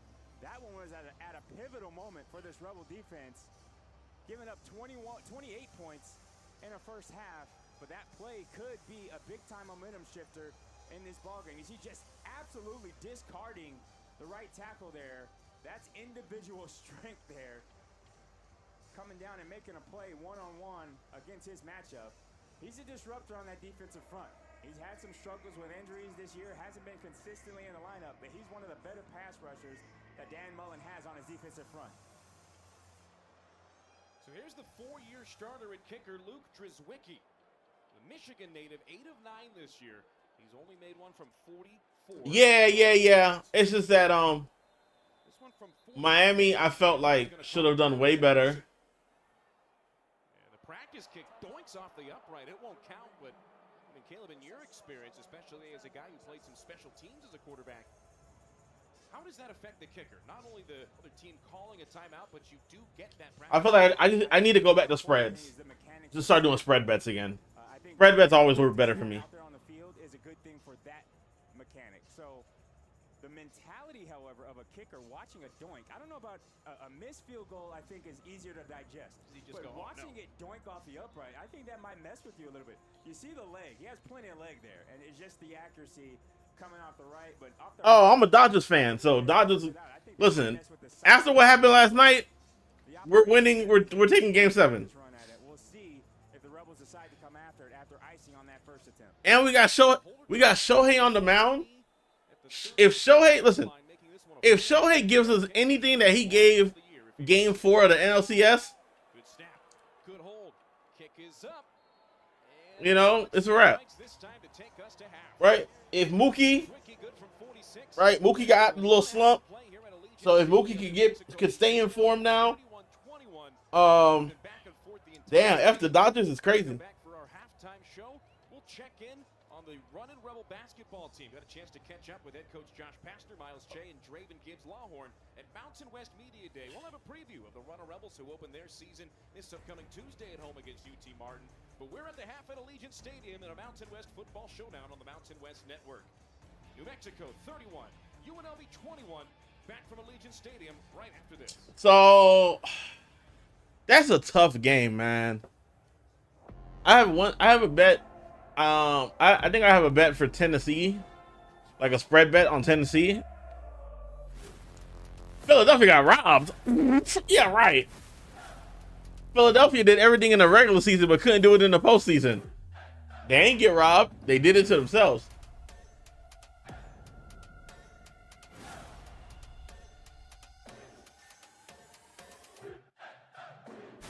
Yeah, I don't know what Oklahoma team is going to show up. Because Oklahoma's a sneaky good team. They're supposed to be like one that's known to be good, but then they hit and miss sometimes. But Old Trapper taught me the value tenderness. Old Trapper. Oh, it's a puppy. Let's see. String cheese. Ooh, soda. Surprise! You have a brother. Hi. Whoa. Why didn't you tell me before? Well, we just got him. For opening a new account at America First Credit Union. Which, surprise number 2, you're moving out and living at America First. Huh? Get your money working. For a limited time, new members get a cash bonus when they open a checking account. As sports fans, we may cheer for different teams, but there's one thing that we can all agree on. How you feel about low parlay tomorrow? NFL under 24.5 points first half. 3 levels, 30 cabanas, a 143-foot 6 clean pools, and endless cold drinks. It doesn't get any bigger. Are you saying for like every game under 24.5? Under 24.5 first half for every game? That's scary. The power of we is all for one. It's all for you. It's always there for you. It completes your circle. It says I got to look at who's playing who. even when you're out there. Because that does sound like it's doable, but then you never know. Because one of them teams are just so trash that they just start Healthiest life possible. going crazy in the first half. Power of we. Intermountain Health.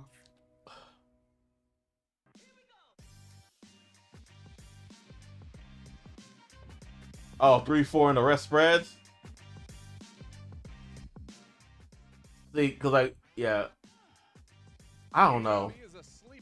Because what I usually do, like for NFL games, I do about 7 to 9 quarterbacks to throw at least 200 yards. Proud program. Hi everybody, welcome back to Old Trapper Mountain West Media Day at Resorts World. We're now joined by the Running Rebels of UNLV, Josh Pastor, Miles Che, and Dre Gibbs Lawhorn. Appreciate you making time. So I don't know. Welcome to Las Vegas. It could work. I know you live here. Yes, sir. Thank you for having us. Coach, let's start with you.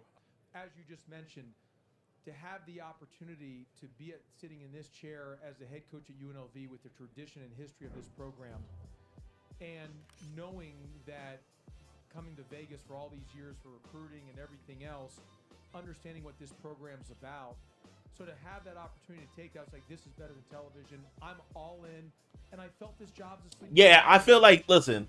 You said that I said it. It's a truth. Like, I just think things need to be Drake May is going to be a guaranteed 200 yards. Maybe even 210. Kirk and Guerrero hitting home runs? Nah. They can, but nah. Right, like Drake May is a guaranteed 200. I feel like a Josh Allen can be a guaranteed 200, depending on how the game goes. Right now we got Miles out, so I kind of had to take on the role. Jared Goff is sometimes a possible 200. That's what I was doing. That's what I was doing for the past 2 years. Baker Mayfield 200. Even though he didn't get 200 last week, he got like 156 or something like that. But he's usually getting over like 200, 250. Patrick Mahomes over 200 easy. You know. So I'll be like, all right, like like last week I lost a $10. It was a $10 to $700 bet because I had Kirk Cousins for 175 yards and he gave me 173. Oh, I was in so much pain. Number one is just learning about your teammates.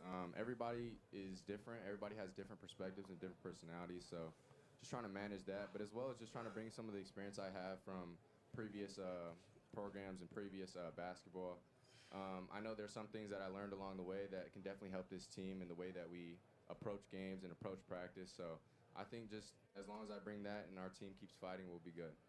Coach, the preseason all-conference team was selected and announced here earlier in Las Vegas, and you had a player that was on it, Kamani Hamilton, the kid from High Point, averaged 13 points and 4.6 rebounds at High Point, a former four-star recruit. Why is he so highly thought of around the country that people identified him as a guy that could be one of the top players in this league? Well, Kamani Hamilton, we now know to call him Money. Money, okay. Yeah, because I have a trainer who's called him Kalani. And I would be, and then he's Kamani, so I'd be yelling Kalani, and then Kalani, my trainer, would be looking at me. I mean, no, Kamani, you know. So Money sounds better. Money I like just that. sounds just much easier. Sure. So, but he's very, very talented. He's a high-level basketball player. He's a really good passer. Has a really good feel. I'm on him all the time that he's got to be sound and fundamental in everything he does, and have a firmness and a toughness about. Yeah, him. Josh Allen anytime touchdown. Toughness. Jalen Hurts anytime touchdown. Saquon anytime touchdown. As I like to say, you know, you can see, I say, hey man, you're not as good as you need to be. So I'm on him every second about the firmness and toughness and just being really sharp. And when he is, he's as good as anyone in the country. Another guy you had that very thought of around the country for a number of years. Nas Cunningham comes over from Alabama, former #1 recruit for his class in the country. How do you draw the best out of him and make him, expectations are what they are, sometimes they're unfair, sometimes not, but to draw the very best out of him to be one of the best players for you? Yeah, what I would tell you with Nas Cunningham, what a fine young man, really, really good person, and he's a very talented basketball player. He's highly skilled, high IQ of the game. He's 6'8", long. Oh my Look, gosh, he hasn't played in over a year because he redshirted last year at Alabama. His big thing is he's a good shooter. He's a really good passer. He's got great size and length. And these guys will tell you, and I'm on him all the time, just like I was talking about being on Kamani. You know, with Nas, a lot of it's just if his motor's running. When he has that competitive excellence and he plays with that tough. Yeah, I'm gonna check and see who's playing who, and then see what I'm gonna go with in terms of quarterback. But when it does, he's a really talented guy. I was really happy for him to get the experience playing against Washington in the exhibition game because he hadn't played in over a year. Yeah. He needed that to kind of get some rust out of his system. So the best basketball is in front of him, and he's got a chance to be a really good basketball player. Let's talk about Al Green, kid from La Tech, great shooter. 4 games last year, made 5 3-pointers in a game. From a team that probably is going to push the pace up and down the floor, to have a guy that can spot up and drain from the outside, that's a huge value to you. What have you seen from him in the preseason and in the exhibitions that you like? Yeah, awesome shooter, awesome guy. I think one of the shots I really like is he has this no-tip corner 3. UNLV is like the Broncos. How you feel that? How you say that? He's really good at setting his hands and not bringing the ball down at all. There we go, right there. Yeah, right there. There you Okay. go. He's a special shooter. He's a special guy, and honestly, even better teammate. He encourages everybody. You know, sometimes in basketball, it's not always. That's hurt him. As a shooter, he understands that the most. Sometimes he's not making shots, but he's always a great teammate, always playing defense, and just always encouraging everybody else. So I like it. Let's take a look at the schedule that you guys will face. Some of the highlights: you guys will have St. Joe's at home. You're in the Players era, where you get a chance to play Maryland. You'll play Alabama. You play at Memphis. You play at Stanford. You'll be tested right out of the gate, Coach. We'll be tested, and that's on the A. Here's what I like to say: players play, tough players win. Oh, there you go. And they know that they've got to be tough. They're going to have great opportunities in these games to get the job done. They got to get out there and produce. And it's not about scoring or anything. Producing is just about the toughness they play with. And the guards set the tone. And we are being challenged in our schedule. And we did this schedule to be challenged so we can have a chance to try to compete for the Mountain West Championship. Because in the Mountain West, it's such a great league, and you're playing 20 games, 10 home, 10 true road games. And if you want to be able to compete in that league, you're going to have to test yourself in non-conference play, and we're testing ourselves. And these two, and along with everybody else, has got to help us get the job done. What was that saying again? Players play. Tough players win. Tough players win. Coaches build great chemistry and great programs. Josh, appreciate you being in the Mountain West. Thank you for having us. Thank you. Eric Harper hit a home run with this hire, and we appreciate you guys. Good luck to the Runnin' Rebels. Thank you. You bet. That's the Runnin' Rebels, who open up at home against UT Martin on Tuesday, November 4th.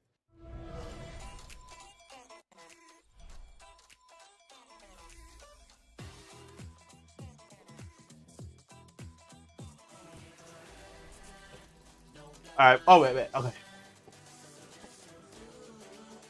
Bears at Bengals. Bears are the favorite, but I believe the Bengals could come out. Nah, I would definitely go. I would definitely go with the Bengals. Bengals are definitely. I think I would if I'm gonna go money line bet. I'll definitely go with the Bengals. I would definitely go Joe Flacco over 200 yards.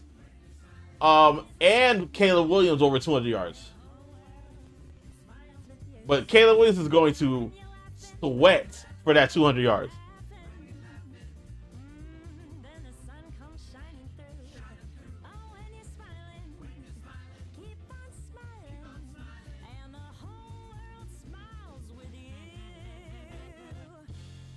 Find your smile in San Diego. I created Nostalgia Street Rods as a way to honor Mom and Dad. Dad was famous for demolishing many casinos, but he and Mom had a passion for collecting antiques, memorabilia, and of course cars. We offer a truly unique experience through tours or special events like weddings and parties. Come check us out. There's something for everyone to see. Plus, you can find one of our car shows benefiting local charities. Call or visit us today. Nostalgia Street Rods. Roll through time and style. Have you been injured in an accident? At West Coast Trial Lawyers, we have won thousands of cases and more than $1.5 billion for our clients. We're multilingual, hablamos español, on call 24/7. Yo, exactly. Yo, that's exactly what he does. Caleb Williams will give you like 45 yards, right? In the first 3 quarters. And then in the fourth quarter, he'll go for like 200 yards in the fourth quarter alone. And I'm like, why you do that, bro? Hey, Coach, I got the keys to your new Tacoma. That's a great truck, John, but I was hoping for something of a different color. What were you thinking? This is UNLV. We don't do Reno blue. I need something red.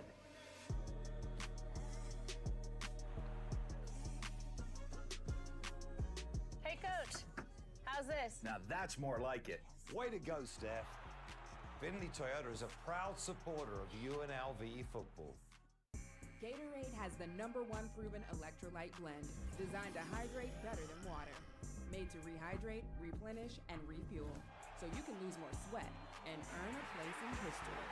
Gatorade. Is it in you? Peekaboo.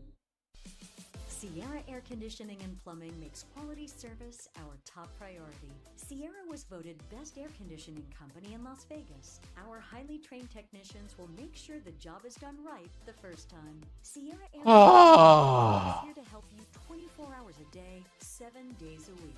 We can help you with your heating, water heater, UV lights, and water softeners. Call Sierra Air Conditioning and Plumbing today for service that soars above the rest.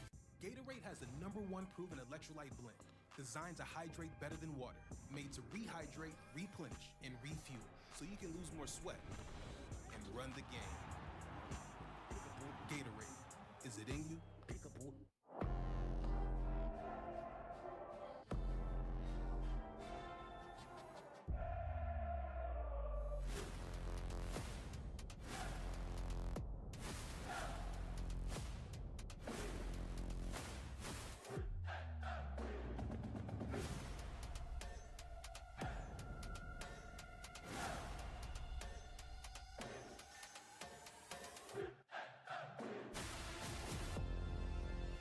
Old Trapper Beefs.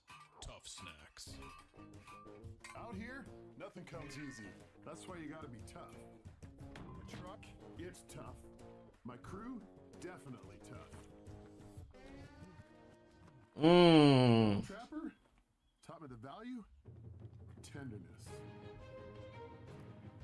Old Trapper, what's your beef? Oh, it's a puppy. Damn, that's tough. I would probably go Jared Goff 220. Depending on what the odds are. But that plus 8.5 for the Vikings ain't bad either. Why didn't you tell me before? Well, we just got him. For opening a new account at America First Credit Union. Which, surprise number 2, you're moving out and living at America First. Huh? Get your money working. For a limited time, new members get a cash bonus when they open a checking account. As sports fans, we may cheer for different teams, but there's one thing that we can all agree on. We want the game to be big. And with 3 levels, 30 cabanas, a 143-foot screen, 6 clean pools, and endless cold drinks, it doesn't get any bigger or any better than Stadium Swim in Las Vegas. All sports, all seasons. It's more than a pool deck. Stadium Swim. It's the only thing like it in the world. The power of we is all for one. It's all for you. It's always there for you. I was thinking the same, but they got JJ McCarthy back, so I don't know how much I trust. I have him, and he had. Yeah, that's true.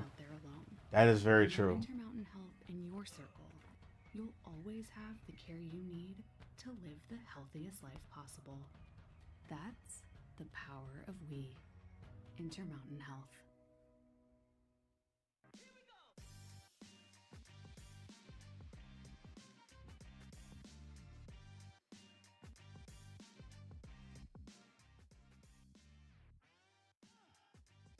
UNLV is a sleeping giant that just needs the trees to be rattled a little bit, according to their new head coach, Josh Pastner, who's full of energy, and they plan to restore the glory days of this proud program. Hi, everybody. Welcome back to Old Trapper Mountain West Media Day at Resorts World. We're now joined by the running rebels of UNLV, Josh Pastner, Miles Che, and Dre Gibbs-Lawhorn. Appreciate you making Getting us set for the start of the second half as UNLV takes on New Mexico here on the Mountain West Network and the Silver State Sports and Entertainment Network. New Mexico on top, 31-21 after a half. Passing yards pretty even. Total yards not too far apart. First downs just about even. Penalties a slight advantage for UNLV. Not really what they're used to in this season. But how about that time of possession number, Caleb, for a team down 10 at the half? And that can be a deceptive stat. I think you look at that time of possession and say, well, UNLV should be up in a lot of regards with that one, but the time of possession is minimal for the Lobos because of the amount of explosive plays offensively that they've been able to generate, ripping off massive chunks of yardage on this New Mexico offense, and some of those explosive plays are contributed to their running back, who took a pretty big hit in that second quarter, but because of his playmaking ability and his receiving ability out of the backfield, 2 receiving touchdowns in this ballgame. Also, the long rush by the Lobos rushing quarterback, James Lobstein, here with the big play again. These big plays, these chunk yardages, are why the time of possession is a little bit kilted. And as mentioned before, there's Bankston with an 80-yard touchdown off of the screen pass. Longest play from scrimmage for the Lobos. Double move with the post, going down the field, and this is how the Lobos have been able to score. So the time of possession hasn't been very long, but this is how the Lobo offense, in short order, has been able to put up explosive numbers, especially in the passing game.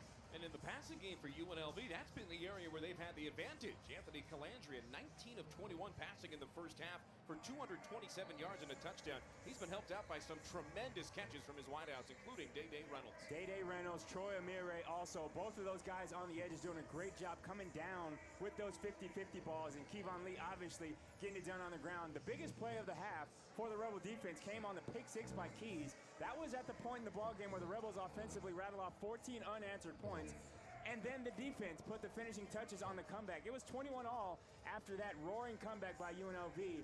But the Lobos responded to finish out the half, making it a 10-point ball game. 31-21 is our score as both teams come out of the halftime locker room and start warming things up. If Lobos cash for me, I'm taking Dodgers and Texans in the parlay. I like it.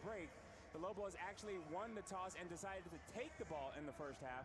They didn't defer. So here the UNLV Rebels. All right, third quarter, y'all. Make it a one-possession game. Once again, if you have not subscribed to the YouTube, make sure you do so. We're trying to get to them 4K watch hours. Making adjustments at the half, and I think they've had. I appreciate y'all. Sort of season defensively and offensively. Dan Mullen has got to get his guys ready to come out fast in the second half. They came out slow here, really on both sides of the football, and found themselves down 21-0.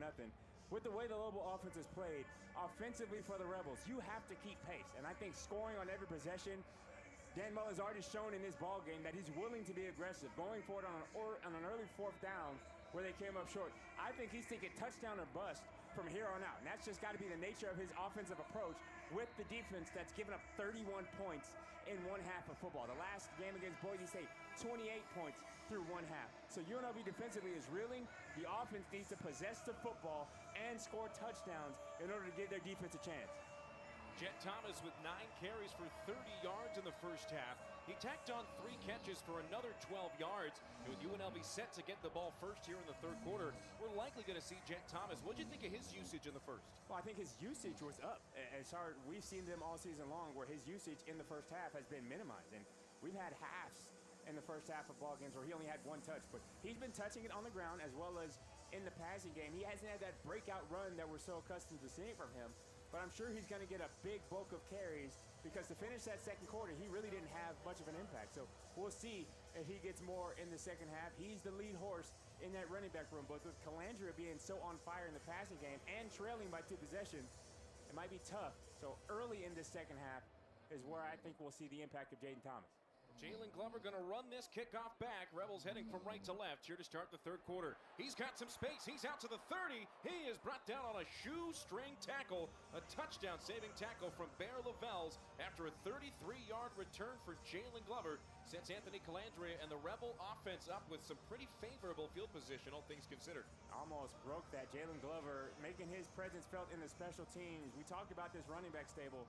They're capable of doing it from non-traditional positions. And there in the special teams, Glover making his first big impact, getting the Rebels plus starting field position out past the 25-yard line. So it is Jet Thomas out there on the right hip of Anthony Calandria to start quarter number 3.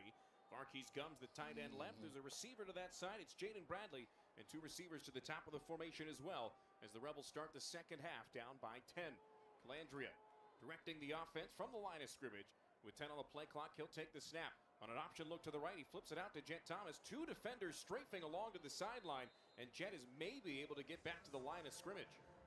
There's an example of just not having the numbers for that play. There's an unblocked defender coming out of the secondary, 3-on-2, and you don't really have the perimeter blocking to stop that. You put Jet in a no-win situation there, pitching it out to him there with essentially no blocking. So good job by the Lobos adjusting. They've had success on that play, have the Rebels going into the second half, but nothing there.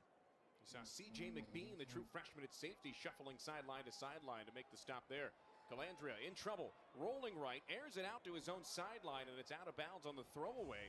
He took a shot after the throw as well, but it's legal, and it sets up 3rd down and 10. Good pressure there from Brian Brooker and this New Mexico defensive front.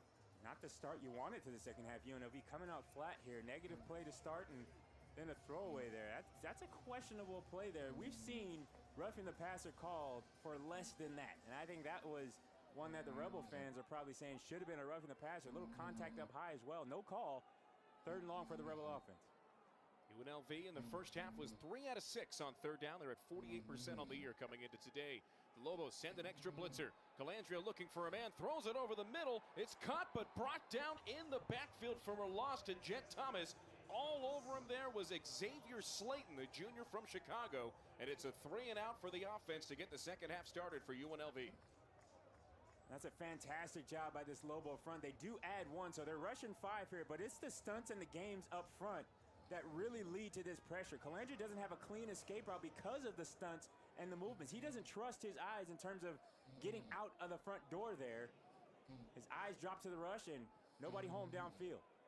Low end over end kick is going to take a bounce at the Lobo 40-yard line and take a skip past DJ McKinney. That is touchdown by Caden McGee at the 28-yard line, and that's where the Lobos will take over for their first offensive drive in the second half after a 46-yard punt from Cam Brown, right on his season average. 3 and out for the Rebel offense. Not the way you wanted to start the second half. Now the Rebel defense will have their chance to make the adjustments, but the Lobo offense, Lane leads the way, coming out with a traditional set quarterback and running back. Bankston will be flanking him in the backfield. We'll see what they did in terms of adjustments. It seems like the offense had everything at their disposal in the first half. We'll see how they decide to start the second. Bankston motions to the top of the formation, leaving the quarterback Jack Lane with an empty backfield. Rebels send 4 on the first play of the drive, and a flip pass outside complete at the 30. Able to fight forward for another yard is Keegan Johnson. He's brought down out of bounds by LaTerrence Welch after a gain of 5. You see already the Rebels have made a defensive adjustment to the empty formation there. Bankston motions out. The Rebels have an instant check that they're all on the same page on for that empty formation, but they give up the field flat, which is what UNLV usually does such a great job of taking advantage of. New Mexico giving them a taste of their own medicine, taking advantage of that field flat for a nice completion and good yardage on first down. Lane 11 of 14 passing for 242 yards after the completion. 3 touchdown passes in the first half alone. He hands it off left side here. That's Damon Bankston spinning past a defender, but wrestled down by Blessing Oluwalu Tuiolomotu. He got the 31, and that was it before he was hammered. That's a great job of discipline by Welch there. Being the force player, secondary contain, border stunts inside. Welch is there as his defensive back to force that back in. Unable to make the tackle, but Blessing Oluwalu Tuiolomotu finishing it off. Minimal gain there for Bankston, maybe even lost a couple yards, bringing up a 3rd down for the Rebel defense. Hard name to pronounce, easy guy to find. Blessing always all around the ball. Trips right, now a man in motion to the top to even things out for Jack Lane on a 3rd down and 6. He'll step back to throw from the pocket, throws far sideline, caught at midfield. That's Cade Keith down the sideline. Brought down at the 25 by Jake Pope. That's the reigning Mountain West freshman and offensive player of the week. The Las Vegas native out of Faith Lutheran for 44 yards. This is just a one-on-one matchup, and the tight end absolutely beats Joseph up the sideline. I don't know if he's anticipating the slip screen coming back underneath, but he just gets ran past by tight end, and Keith makes the completion. Major 3rd down conversion, and another explosive play for the Lobo offense. Give them credit. They are taking advantage. Lane with great eyes to see that. Clear man coverage. And Joseph in his one-on-one matchup just loses to the tight end. Big play for the Lobo offense. Lobstein checked in at quarterback. Scott Trey Humphrey, who was right at tailback. Lobstein keeps it himself up the middle. Falls forward for a yard before Jaheim Joseph grabs a hold. And the rest of the Rebel defense drags him down after a gain of 1. New Mexico just outside of the red zone. One of the better red zone offensive teams in the Mountain West Conference this year. It looks like there's a downed New Mexico player at the line of scrimmage. The offensive lineman Jamar Tassi, who had been going back and forth from right and left guard. We'll wave off the training staff. He wanted to stay in, but he's got to come out for at least one play. And both sides will use this as a quick timeout. So the Rebels down 10. New Mexico driving with 11:20 to go in the third. We've got a 2nd and 9 from the UNLV 23-yard line. And you mentioned Jaheim Joseph on that last one in man-on-man coverage. That's not the first time today, Caleb, that we've seen him get burned down the backside, especially on that far sideline. Yeah, and the Rebels played aggressively there on that third down, brought some pressure and trusted him on an island. And you don't expect the tight end to just run past one of your safeties, but that's exactly what happened on that play. 2nd and 9. Lobstein stays in the game as a man motions to the bottom of the formation.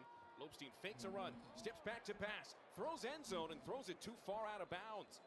Just looking for Bankston one-on-one with Welch. There's a penalty flag in the middle of the field in the area of ineligible receiver downfield. It looks like that is going to be the call. That's a great job by Welch against Bankston one-on-one there, really running the route for him. Ineligible receiver downfield, offense in the 51, penalties decline, 3rd down. And the Rebels take will the down decline instead it. of the distance. Yeah, absolutely. They'll take the down there. I think even the penalty yardage doesn't knock the Lobos out of field goal range. So you'll take the down, making it 3rd and long, putting Lane in a passing situation, obvious passing situation for this offense. And while he's been money today, I don't know if he's necessarily a deficiency in the passing game, but I think that's the situation the Rebels want him in as opposed to a short yardage situation. 3rd down and 8. Lobos 2 for 5 on 3rd down today. Bankston motions out of the backfield. Now he'll head back onto the right hip. Rebels having trouble defensively getting lined up to the motions. Well, Bankston motions out again. He'll throw it left side. It's tipped and it's incomplete. And it brings up 4th down. Active hands defensively. And the defensive front gets home. Looked like Edmondson got a piece of it. And Edmondson was late getting lined up on that side. He's come on the pressure. And it looked like it was actually Fuller, who's able to, Fulton rather, who's able to get his big hands up there. Haven't called his name much this afternoon, but he was in on that pressure as well, along with Edmondson coming out of that boundary. Gets his hands up. McDuffie, I think, was there to cover the screen anyway had it been completed, but a good job by the Rebel defense getting off the field on that 3rd down. Luke Trizwicki back out for his 2nd field goal attempt of the day. He made one from a season-high 46 yards in the first half. This one from 40 on the far hash mark. Good snap, good hold. Kick's got plenty of power, and it splits the uprights for 3. So New Mexico on their first drive of the second half comes up with points and extends their lead. It is the Lobos 34, the Rebels 21. UNLV looking for a response when we come back. I created Nostalgia Street Rods as a way to honor Mom and Dad.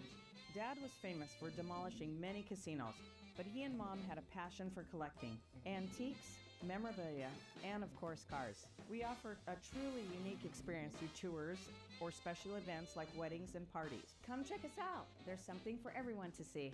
Plus, you can find one of our car shows benefiting local charities. Call or visit us today. Nostalgia Street Rods. Roll through time and style. Do it like that. Then do it like this. Do it like that. Then do it like. Do it like that. Then do it like this. Do it like that. Then do it like. Do it like that. Then do it like this. Do it like that. Then do it like this. The power of we is all for one. It's all for you. It's always there for you. It completes your circle. It says you've got a team even when you're out there alone. And with Intermountain Health in your circle, you'll always have the care you need to live the healthiest life possible. That's the power of we. Intermountain Health. Along with the former Rebel quarterback Caleb Herring, I'm Matt Neverett here from Allegiant Stadium. The Lobos on top 34-21 with 10:46 to go in the third quarter. A 7-play, 50-yard drive, taking 2 minutes and 52 seconds off the clock for the Lobos, ending in a 40-yard field goal from Luke Trizwicki, extending this lead to 13 points. UNLV is going to have their second bite at the apple offensively here in the second half following this ensuing kickoff. Jalen Glover back to return, trying to give the Rebels another drive with good starting field position after they went 3 and out to start the third quarter. Not an ideal start for UNLV, but you minimize the damage. It's still a 2-possession game. The Lobos maybe missed an opportunity there to extend this lead even greater, making it a 3-possession game. But because of the field goal attempt, Rebels offense has a chance to get out of the blocks a little cleaner here. With plenty of time left in the third quarter, we'll see what the offense is able to do. The offense wasn't the problem for the Rebels in the first half, but starting the second half out with a 3-and-out, not the way Calandria and Dan Mullen would have liked to start from that standpoint. Give credit to the Lobos defensively. They've come in with an excellent game plan. They played fantastic defense considering how talented this Rebel roster is. This is a defense averaging, allowing 25 points per game. Rebels found a way to score 21 in the second quarter alone. Landria fires out right side for Jet Thomas. Grabbed the line of scrimmage. Muscling his way forward for 3 yards is the Jet before he's brought down by Brett Caru, the DN racing sideline to sideline. And the difference on that little screen play between an accurate and inaccurate pass, if that ball's out in front of Jet, he's able to get 6 or 7 yards on that completion. But because Calandria puts it behind him and he has to stop his feet, very minimal gain there. Calandria has had a good game so far from an efficiency standpoint, but just a little off with the accuracy on those screens. Remember, he was a game-time decision with flu-like symptoms. He'll fake the handoff, roll left, nothing going there, so he's going to stop and go back to the right. Connects with Thomas for the 6th time today, and Thomas near midfield, out of bounds at the 45-yard line. Jet's been his favorite receiver, and that pitch and catch good for 18. And there's just straight improvisation by Calandria as well as Jet. He's not a designed route runner on that play. Calandria scrambles away from the route, so he's going back to a dead zone in the offense where there's no receivers on that side. Jet realizes it and makes himself available as an outlet. That's the savvy and the experience of a running back like Jaden Thomas, finding a way to make an impact. Great job by those two. Catches another one behind the line of scrimmage. Makes a move to the inside and gets it across midfield. 7th completion to Jet Thomas as Brett Caru brings him down. That's already a season high for Jaden. He had 16 catches on the season coming in. Now the Rebels going fast, getting back to the line of scrimmage after the 5-yard gain. And shiftiness by Jaden Thomas in the open field. Elksness, the tight end left, as the handoff goes right up the middle to Jet. Spins around a defender, but he's held up and brought down for no gain. Might have even lost a yard as Jackson Eck held him up. That cowboy collar, as old school as it gets, and Jackson Eck, a throwback of a middle linebacker. Just a great job on the edge there, setting the edge and forcing that play back on the inside. You saw the overflow there by the linebackers. They were all over that play with the pulling guards and the tight end. Read it all the way, and Jet really had no opportunity there to get going. 3rd down and 6 to go as Kevon Lee, who's a captain for this one, checks in at tailback. Calandria trying to convert. The Lobos sent 4. Calandria rolling left. He's going to chuck it and run it himself. Gets it to the 45-yard line, out of bounds at the 40. He is hammered. Penalty flags fly everywhere. A late hit out of bounds on the New Mexico sideline, and there's some pushing and shoving as the Rebels try to get QB1 out of trouble. And here's a situation, if you're New Mexico, Calandria, this is savvy, I'll give him credit, because he clearly surrenders himself. He maybe doesn't get to the sideline, but this is a clear surrender by an offensive player. Both Lobo defenders are playing the sideline, and they think they got a chance to hit him, so they take occasion and take a shot. The officials are going to talk about this, because I'm not sure, just based on where Calandria is on the field by rule, if this is going to hold up as a penalty. We'll see, though. Here's the call. After the play, personal foul, late hit, number 24 of the defense, 15-yard penalty, automatic first down. And again, I don't necessarily think this is a tough one to officiate, so we got to give credit to this Mountain West officiating crew for sorting it out. I know letter of the law, Calandria hasn't necessarily gotten out of bounds yet, and I think that's what the Lobo fans will have an argument here about. But I think it's clear as day to anybody watching that Calandria has surrendered at the point on the sideline. And it's a savvy play by Calandria to basically milk that and leave it up to the defender to make that mistake.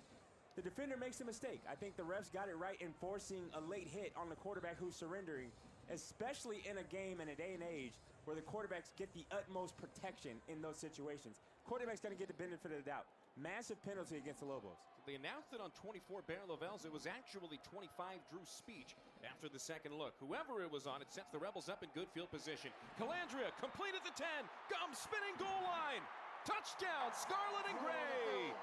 Marquise Gums from 27 yards out has his 3rd touchdown catch of the year, and the Rebels are within a score. You have one official on the far sideline, the Rebel sideline, who initially started to mark it down at the 1. The near side official immediately went touchdown. The call on the field is going to be a touchdown. All scoring plays are reviewed, so we'll get a final verdict here as they hold the PAT just a tick. I think he stayed up. Great job, athleticism by Gums as a shot play into the boundary on the RPO. Gums, who has a couple of touchdowns on the season, fighting to keep that leg up, and I think he's in. Confirmation from the replay booth. It is good to go, and the extra point pending. The call on the field is upheld, and the extra point from Ramon Villa is up, and it is good. Varquez Gums spinning, fighting, muscling his way across the goal line, and it is 34-28 New Mexico. The Lobos get the ball next with 8:10 to go in the third.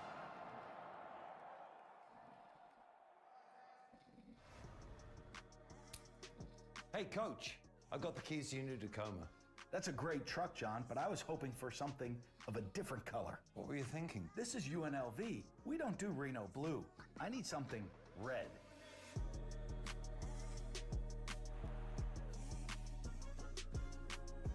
Hey, Coach. How's this? Now that's more like it. Way to go, Steph. Finley Toyota is a proud supporter of UNLV football. As sports fans, we may cheer for different teams, but there's one thing that we can all agree on. We want the game to be big. And with 3 levels, 30 cabanas, a 143-foot screen, 6 clean pools, and endless cold drinks, it doesn't get any bigger or any better than Stadium Swim in Las Vegas. All sports, all seasons. It's more than a pool deck. Stadium Swim. It's the only thing like it in the world. Champions, forged by the pressure of the countdown, will rise. It's where ambition meets asphalt, where some dreams are made and others go up in smoke. As drivers inch closer to the championship, what happens in Vegas won't stay in Vegas. This weekend, the Dodge NHRA Nevada Nationals, powered by Direct Connection, comes to the Strip at Las Vegas Motor Speedway. Get tickets to the NHRA Countdown to the Championship at lvms.com. Rebels within a touchdown with 8:10 to go in the third. They trail New Mexico 34-28 here on the Mountain West Network. Varquez Gums able to stay up by an inch, maybe a toenail, as he was able to reach it across the goal line on the touchdown to bring the Rebels within just a couple of points, and barely able to get it in. That left hand kept him up just enough. That knee touches down right as that ball crosses the plane. Great individual effort after the catch, making a tackle or miss. Spin it around, the awareness, again, to keep that hand down, that right hand, that left hand rather, kept him up just long enough for that ball to break the plane. Great response by the Rebel offense, making this a one-possession ball game yet again. 6-play, 75-yard drive capped off on the pitch and catch from Calandria to Gums. The Caden Costa ensuing kickoff goes out of bounds. And so New Mexico, who put up 24 points in the second quarter, is going to have an opportunity here to try and extend this lead. This one drive, Caleb, still with plenty of time to go in the game. Not going to decide the game, but it could go a long way to establishing momentum the rest of the way. And I really think the defense made some adjustments. They really only have given up one big play in this second half so far. On the first set of downs, they forced a 3rd and long, and it was just a big shot play to the tight end, Keith, that kept that drive alive and produced points for the Lobos. Jaheim Joseph, the only deep safety, as Jack Lane turns and hands it off to Damon Bankston.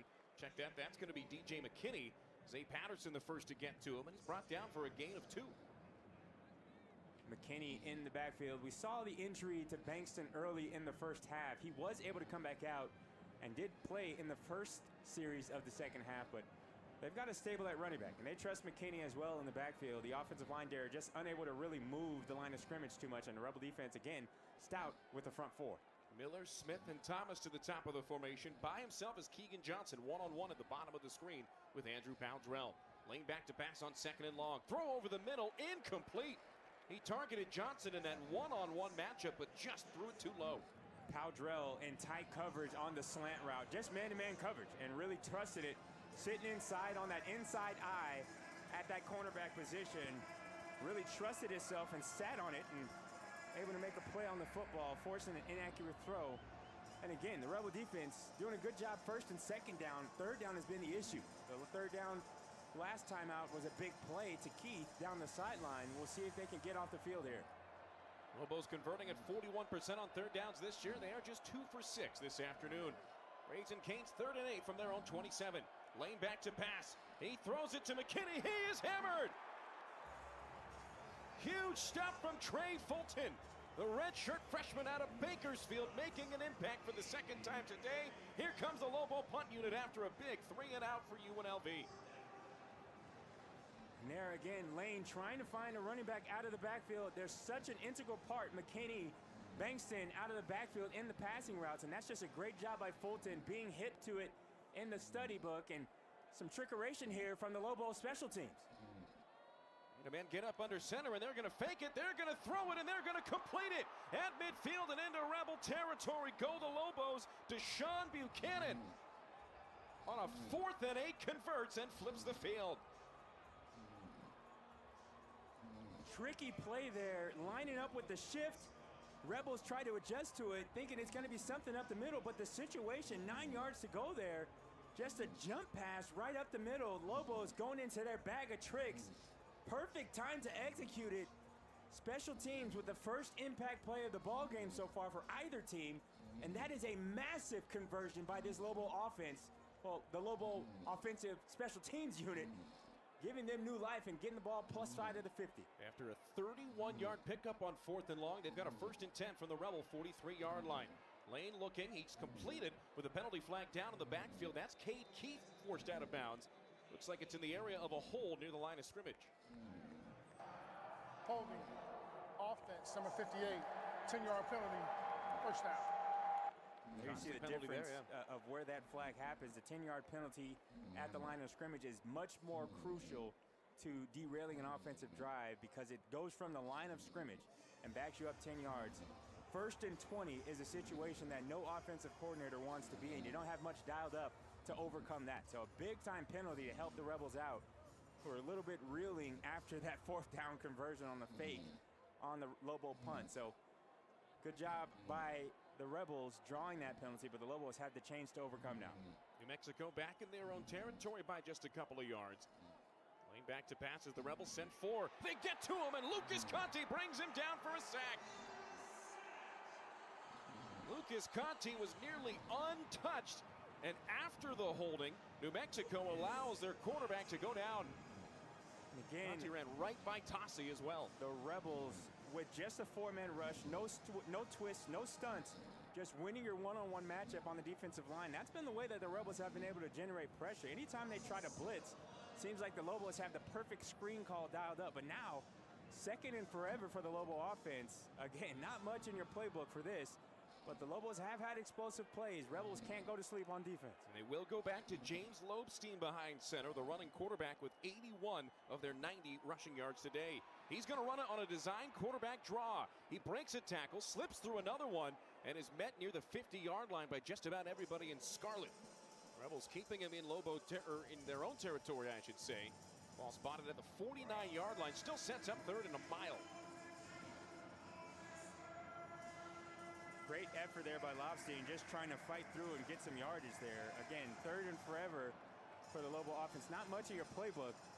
Maybe playing for a field goal here if you're the Lobos. I think maybe 10, 15 yards gets you in field goal range, but the way the Rebels have been able to get pressure without blitzing, we'll see if they even try to drop back and pass with Lobstein back out there. 2 deep safeties. Man coverage across the board. Lobstein hands it off. Bankston able to pick up a couple of yards into Rebel territory, but he is brought down maybe 3 yards ahead. Still not even back to the original line of scrimmage. This one to the Rebel 47-yard line. Would be like a 70-yard field goal from here, so doesn't look like the Lobo field goal unit's going to come out. Instead, the punt unit for the 2nd time on this drive takes the field. The Lobos actually snuck Lane back in there, so they had their traditional play. But a great job by the Rebel defense adjusting to Lane being in there. I think they just made the safe call there, trying to nurse this 6-point lead, just handing it off there and letting their defense go back to work. Jackson Eku had the completion on that last 4th down fake punt. Moves up into the coverage as Daniel Hughes rolls to the right, puts one in the air. D'Angelo Irvin waves the hand, calls a fair catch, and grabs it at the 10-yard line by the numbers. And so that's where UNLV will take over on the other side of a commercial pause. 3:17 to go. The Rebels down 34-28. Allegiant Stadium playing host in this one.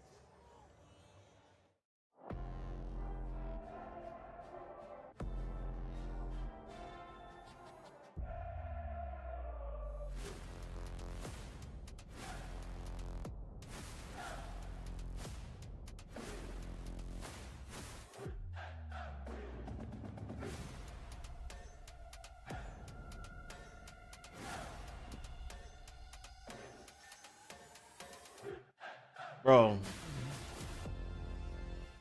Have you been injured in an accident? At West Coast Trial Lawyers, we have won thousands of cases and more than $1.5 billion for our clients. We're multilingual. Hablamos español. On call 24/7. De guardia 24 horas. And you don't pay until we win. Y no pagas hasta que ganemos. And here at WCTO, we're Texas against the Broncos. We make a real change in people's lives. Just ask our president and former federal prosecutor, Nima Romani. So call us today for a free consultation. Oh, shit. Champions, forged by the pressure of the countdown, will rise. It's where ambition meets asphalt, where some dreams are made and others go up in smoke. As drivers inch closer to the championship, what happens in Vegas won't stay in Vegas. This weekend, the Dodge NHRA Nevada Nationals, powered by Direct Connection, comes to the Strip at Las Vegas Motor Speedway. Get tickets to the NHRA Countdown to the Championship at lvms.com. UNLV trails by 6 as they try to come back from a loss against Boise State. The bye week last week, Caleb, gave this team a chance to fester and think about it. And this one's been tight against a New Mexico team that comes in with a ton of momentum, not only this year, but as of late. Yeah, tough opponent in this New Mexico. 5-win team. Important conference matchup here. UNLV trying to find a way to make another comeback here at home. 34-28. First and 10 from the 10. Oh, how you? Right, dropped by Bradley. Situation there where the receiver tried to run before he caught it, and Bradley had that thing go right through the mitts and onto the turf. Bradley has explosive play potential, and he makes some tough catches in traffic, but he's had a case of the yips when it comes to the easy ones, and this, by all means, is an easy completion to start the drive off that he just flat drops in open space. Good throw, good timing. Like you said, partner, just trying to get going before he makes a catch, and those kind of simple mistakes are something that's haunted UNLV all season long. That's just the 4th incompletion for Anthony Calandria today as he slips a tackle in the backfield. Stays upright, airs one out for Kevon Lee, who makes a stunning over-the-shoulder catch through coverage, and he's able to pick up the first down to the 22. I tell you what, Houdini stuff there from Calandria. I thought he was dead to right sack. He didn't see that pressure coming from the backside until the last seconds, able to elude it, and then keeping his eyes downfield. Great job again by one of the Rebel running back. This time it's Kevon Lee, giving his quarterback an option late. Big play to move the chains and get this drive rolling. Dan Moulton told us before the year that his favorite quality of Anthony Calandria on the field was his playground mentality. He loves to improvise on plays like that. Kevon Lee smothered. He's able to lose his 3 yards, beg your pardon, as Jackson Eck stood him up. Eck having a big day, including a completion on 4th down. And he makes the stop there to send UNLV behind the chains. There, Kevon Lee out in front of his blocks, and so is Eck. This is a great job of just playing from that middle linebacker position, trusting his eyes, understanding his fit in the defensive scheme, and exploding pass blockers, making a tackle on a big guy one-on-one in the backfield. Fantastic play by Eck. Lee stays in the game at running back on 2nd and 13 from the 20. And in motion to the near side is Joe Earl. Play action. Calandria fires off the back foot. Through coverage, Jaden Bradley able to hold on. What a catch near the marker. And that's going to move the chains for an EOS Fitness first down. It's a tough catch in traffic there by Bradley. It looked like the defender actually wrestled it out, but tie goes to the runner. It's a fitting analogy here as Calandria rolling out to his left. Eyes downfield, a strike to Bradley, who makes this catch. Moves the chains yet again for this Rebel offense. They're rolling now here, creeping up near midfield. We'll see if they decide to take a shot on the first down play. Well, the baseball analogy, Game 7 of the World Series gets started in about 2.5 hours north of the border in Toronto. Up the middle goes Kevon Lee. Falls forward for a gain of 2 before Eck brings him down once more. Caleb, I know what you'll be doing after the game. I know I'll be watching. Hoping the Dodgers are able to take down the Blue Jays. A couple of Dodgers fans up here in the booth. It'll be a beeline to my television set to watch Game 7. Best words in all of sports, especially in baseball. Game 7 World Series. We'll be locked in for that one later tonight. Max Scherzer, Shohei Ohtani, what else could you ask for? Calandria rolls to the right, stops and reverses, fields to the near sideline. Nobody home, so he's going to take off. He's got the first down and runs himself out of bounds. Calandria making something out of nothing. That's what he is the absolute best at. We'll give the Lobo defense credit. The Rebels are trying to take a shot here with a little bit of a fake rollout, coming back to the throwback across the field. Lobos do a great job in the secondary, but as in most cases, nobody accounts for the quarterback. Calandria really hasn't used his legs in this ballgame as much as he has in the past, but when he's had opportunities, he's taken them. That's a big-time conversion by the quarterback. He picks up 14 after juking out Keyshawn James Newby, who's been quiet today. Handoff up the middle to Jalen Glover, who's into the game. And he's able to get to the midfield, maybe to the 49, as he'll keep it in Rebel territory, setting up a second down, maybe or rather a third down, and a long 6. And that'll take us also to the end of quarter number 3. One more to go, and we've got a one-score game. Could you ask for anything else? As UNLV and New Mexico will battle in the 4th quarter on the Mountain West Network when we come back. Lobos 34, Rebels 28. One more period to decide it all coming up. All right. One more quarter, y'all. Gatorade has the #1 proven electrolyte blend, designed to hydrate better than water, made to rehydrate, replenish, and refuel, so you can lose more sweat and run the game. Gatorade, is it in you? Let's see, string cheese, ooh, soda. Surprise! You have a brother. Hi. Whoa. Why didn't you tell me before? Well, we just got him. For opening a new account at America First Credit Union. Which, surprise number 2, you're moving out and living at America First. Huh? Get your money working. For a limited time, new members get a cash bonus when they open a checking account.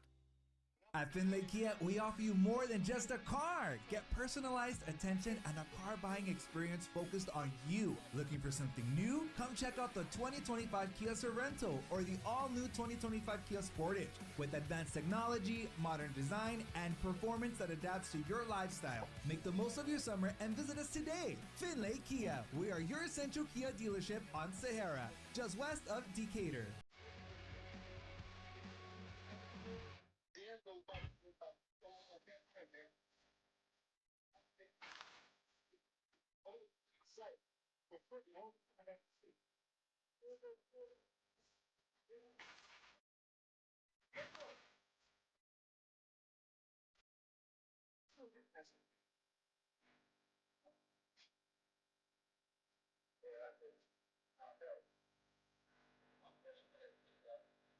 Gatorade has the #1 proven electrolyte blend, designed to hydrate better than water. Made to rehydrate, replenish, and refuel, so you can lose more sweat and earn a place in history. Gatorade, is it in you? Getting a set with 4th quarter action coming up from Allegiant Stadium. Matt Everett, Caleb Herring here as the Rebels trail the New Mexico Lobos 34-28. A back-and-forth affair. It's been a tight game, really tight games all the way around this season for UNLV. This is a battle-tested squad under Dan Mullen. Tight ends on both sides making explosive plays. Rebels with the lone touchdown of that 3rd quarter. But the Lobos still enjoy a 6-point lead. The Rebels, however, are driving. UNLV with the ball right at midfield as Calandria fakes the handoff, keeps it himself to the far side with a couple of lead blockers, gets around the defender, dives for the first down marker, and he's able to pick up the distance on that second, maybe even a 3rd effort. About 3 Lobo defenders thought that Jayden Thomas still had the ball. I think the Rebel fans thought so too. They thought that was a tackle for a loss, but Calandria now activating the legs here in the second half. That's the 3rd conversion with his legs that he's had here in the second half, making his presence felt on the ground game. 300 passing yards, 6 carries for 35 yards, and he's trying to get UNLV on top with a touchdown and an extra point. He'll drop back to pass on 1st and 10. Flips it to the What is that, bro? Thomas able to scramble and cover it. Jackson Eck rips it out, but the officials rule the play dead. I think they're going to say Jayden Thomas recovered it. Recovered by the offense, 2nd down. And that's a good job by Jayden, scrambling to get that, not thinking it's an incomplete pass. Almost, yeah, definitely a lateral there. So great job by Jayden Thomas with Eck all over him, trying to rip that thing out. They're going to give him possession on the ground there and call it dead. That's a fortunate call there, but a disaster nearly from Calandria trying to make a play there. And who else but Eck? And it's going to officially be reviewed. They blew that dead. The previous play is under review. And there really isn't much there in terms of what we've seen on the in-house to overturn the call that Jayden Thomas recovered it and was ruled down. I think that was a favorable call live for the Rebels. And it could have gone either way, but the key here is that the officials on the field, you hear the whistle, actually blew it dead live. So the call on the field is a fumble recovered by Jayden Thomas, touchdown, and it's a dead ball there. I think had they let that play roll. What's up, Cherry? Roll Tide? Guess. I didn't see a clear recovery So, by either team after the whistle was listen, after the start that Alabama had this year, and how y'all quietly just came back into the top 10 like that. Yeah, roll tide roll for real. Because you know my Hurricanes just want to lay an egg every single time we're in a position to control our own destiny. So yeah, roll tide for real. Because y'all could lose and then y'all could learn how to not lose again. But my gosh, man. Y'all have 2 losses and they will give y'all all the favor in the world. We're in a different conference. And we got 2 back-to-back losses. There's no more ACC championship game for Miami. I'm pretty sure we're going right back to the Wrestle Athletic Bowl or the Citrus Bowl, right? Every freaking year. Second down. So upheld means they did not have the evidence to overturn it. Dan Mullen and the Rebels sideline breathed a sigh of relief. It was a first down loss of 4 yards, setting up second down and 14. UNLV behind the chains. We've seen Calandria do that little flip pass when he's gotten into trouble and he knows Jets around there, really more so over the last couple of games especially. That's really his swagger. He plays with that kind of courage to be... What's that mean for my team? My team ain't winning. You want him just to make the simple play, but there he avoids a disaster. But the Rebels are behind the chains. We'll see if they can overcome and keep this impressive drive alive. It's one of those ones where as a coach, it's courage if it works. It's not smart if it doesn't. Calandria to pass on second and long. Throws near side, complete for O'Meara. They're not going to play for a championship. The ball comes out again, but he was most certainly down. He's able to pick up 4, get back to the original line of scrimmage. 3rd and 10 with the ball on the 44-yard line of New Mexico. Look for the Lobos. Oh, if Nico Collins is back, then I would definitely go CJ Stroud for 200 yards. Has been able to avoid the pressure with his legs. We'll see if they decide to dial up the pressure to try to contain Calandria in the pocket. 4 conversions on 8 attempts on 3rd down today, and Calandria in the pistol sends Gums in motion. Flushed out of the pocket. Calandria jumps, throws, looking far sideline, and it's incomplete. I don't know, Pizza. They just like to lay an egg, bro.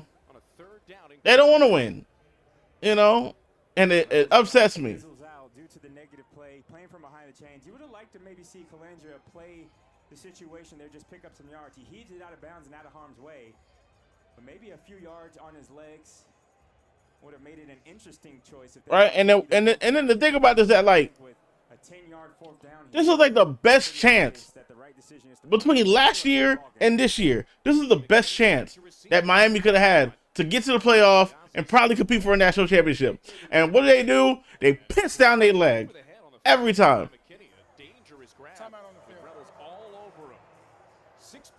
Right?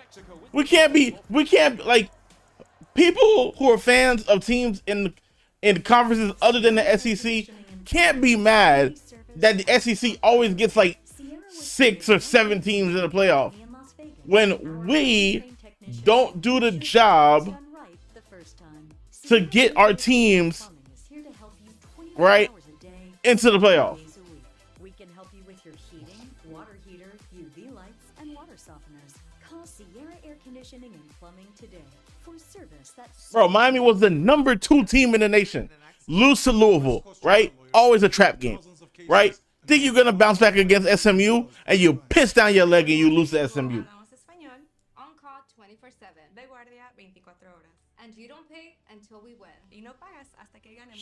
And here at WCTO, we're dedicated to treating you like family. We make a real change in people's lives. Just ask our president and former federal prosecutor, Nima Romani. So call us today for a free consultation. I created Nostalgia Street Rods as a way to honor Mom and Dad. Dad was famous for demolishing many casinos, but he and Mom had a passion for collecting antiques, memorabilia, and of course cars. We offer a truly unique experience through tours or special events like weddings and parties. Come check us out. There's something for everyone to see. Plus, you can find one of our car shows benefiting local charities. Call or visit us today. Nostalgia Street Rods. Roll through time and style. Rebel Nation on hand at Allegiant Stadium. Keeping an eye on this one. It's been tight from start to finish. And New Mexico with a 6-point lead has the ball inside their own 10-yard line after a 34-yard punt from Cam Brown sets him up in the shadow of the goalpost. Caleb, Rebels need a stop. 6-point game is manageable. Anything over 2 scores at this point in the fourth really going to be tricky to come back from. And that means no points here. Field goal makes it a 2-possession game, so I think that's what the Lobos are thinking. They want to make it a 2-possession game if they can. Jack Lane hands it off right side. That's McKinney. McKinney smothered by Marcel McDuffie, who grabs him, wraps him up, and flips him to the turf after a gain of 3. Check that, Demont Bankston. Couldn't get that outside edge on McDuffie. And they're flirting with danger there. I think secondary Gatane was a little late to the party. The patience of Bankston actually comes back to haunt him there, because if he hits the gas right on the handoff, he's one-on-one with Welsh rather than having the help of McDuffie coming from the inside. Rebel defense fortunate to only give up a little bit of yards there, but 3 to 4 yards on first down is a win for the Lobos, especially in this situation. Clock continuing to chew up.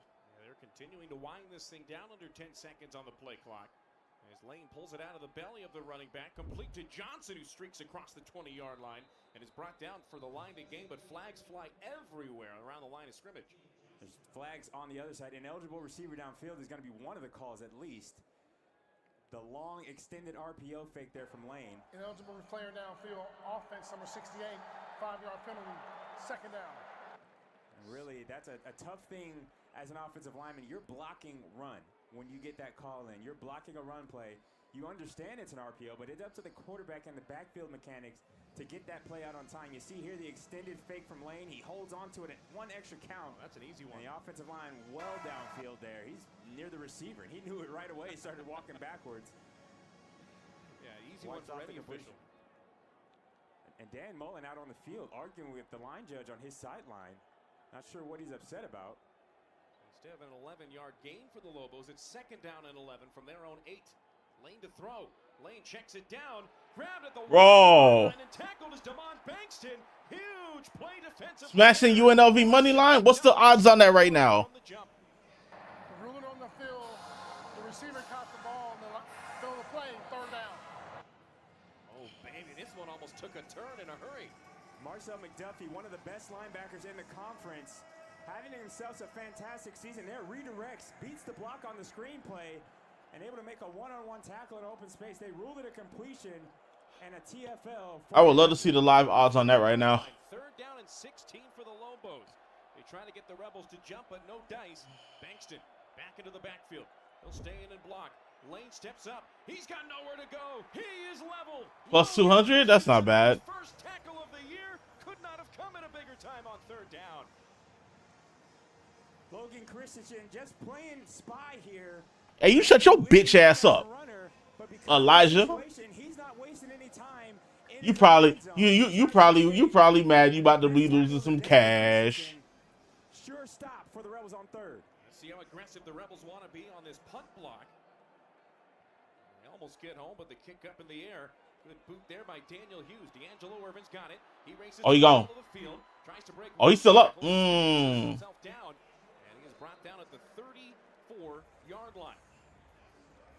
UNLV with a very it's not plus 200. What's the odds on that? Starting field position of the day. Plus 124. Last time, Caleb, there were 2 goals. No points. Them odds are shifting so quick. That's 2 out of 2 on that drive defensively. It's interesting on that special teams play there. I think Bradley, if the block was called, he had a chance to get that. He's had a block already this year that led to a scoop and score. He pulled up before he even got there. I don't know if they had the block called, but maybe a missed opportunity for the special teams for the Rebels to make an impact. But field position is in the favor of the Rebels. Best starting field position of the day for the offense. Oh, yeah, John. I ain't even sweating him. With just over 10 minutes to play.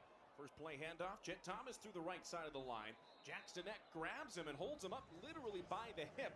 Forward progress stopped after 2 yards. Second down and 8 upcoming for Jet after his 12th carry of the day. Eck will get credit for the tackle, but Mercury Swaim has been doing a great job as that second linebacker in the box. Both have a nose for the football and are really trusting their keys, really bottling up Jaden Thomas here through 3 quarters. Out of the pistol on second and long. Landria on an RPO, drops back, steps up, throws right Got him. side. 30 to Jet Thomas. Jackson Eck hanging all over the running back. Thomas inside the 30 to the 29 on a 4-yard pickup. And watching that matchup has been fun all afternoon. Eck and Thomas almost turning into a Jaden Thomas spy is Eck here. Out of the backfield, he's had a career night in terms of receiving yards and receiving catches. Sweating New Mexico plus 3.5. Ooh. Ooh. Yeah, nah, that's a big sweat right there. He's back out there on a 3rd down and 5 as Calandria flips him to the other side.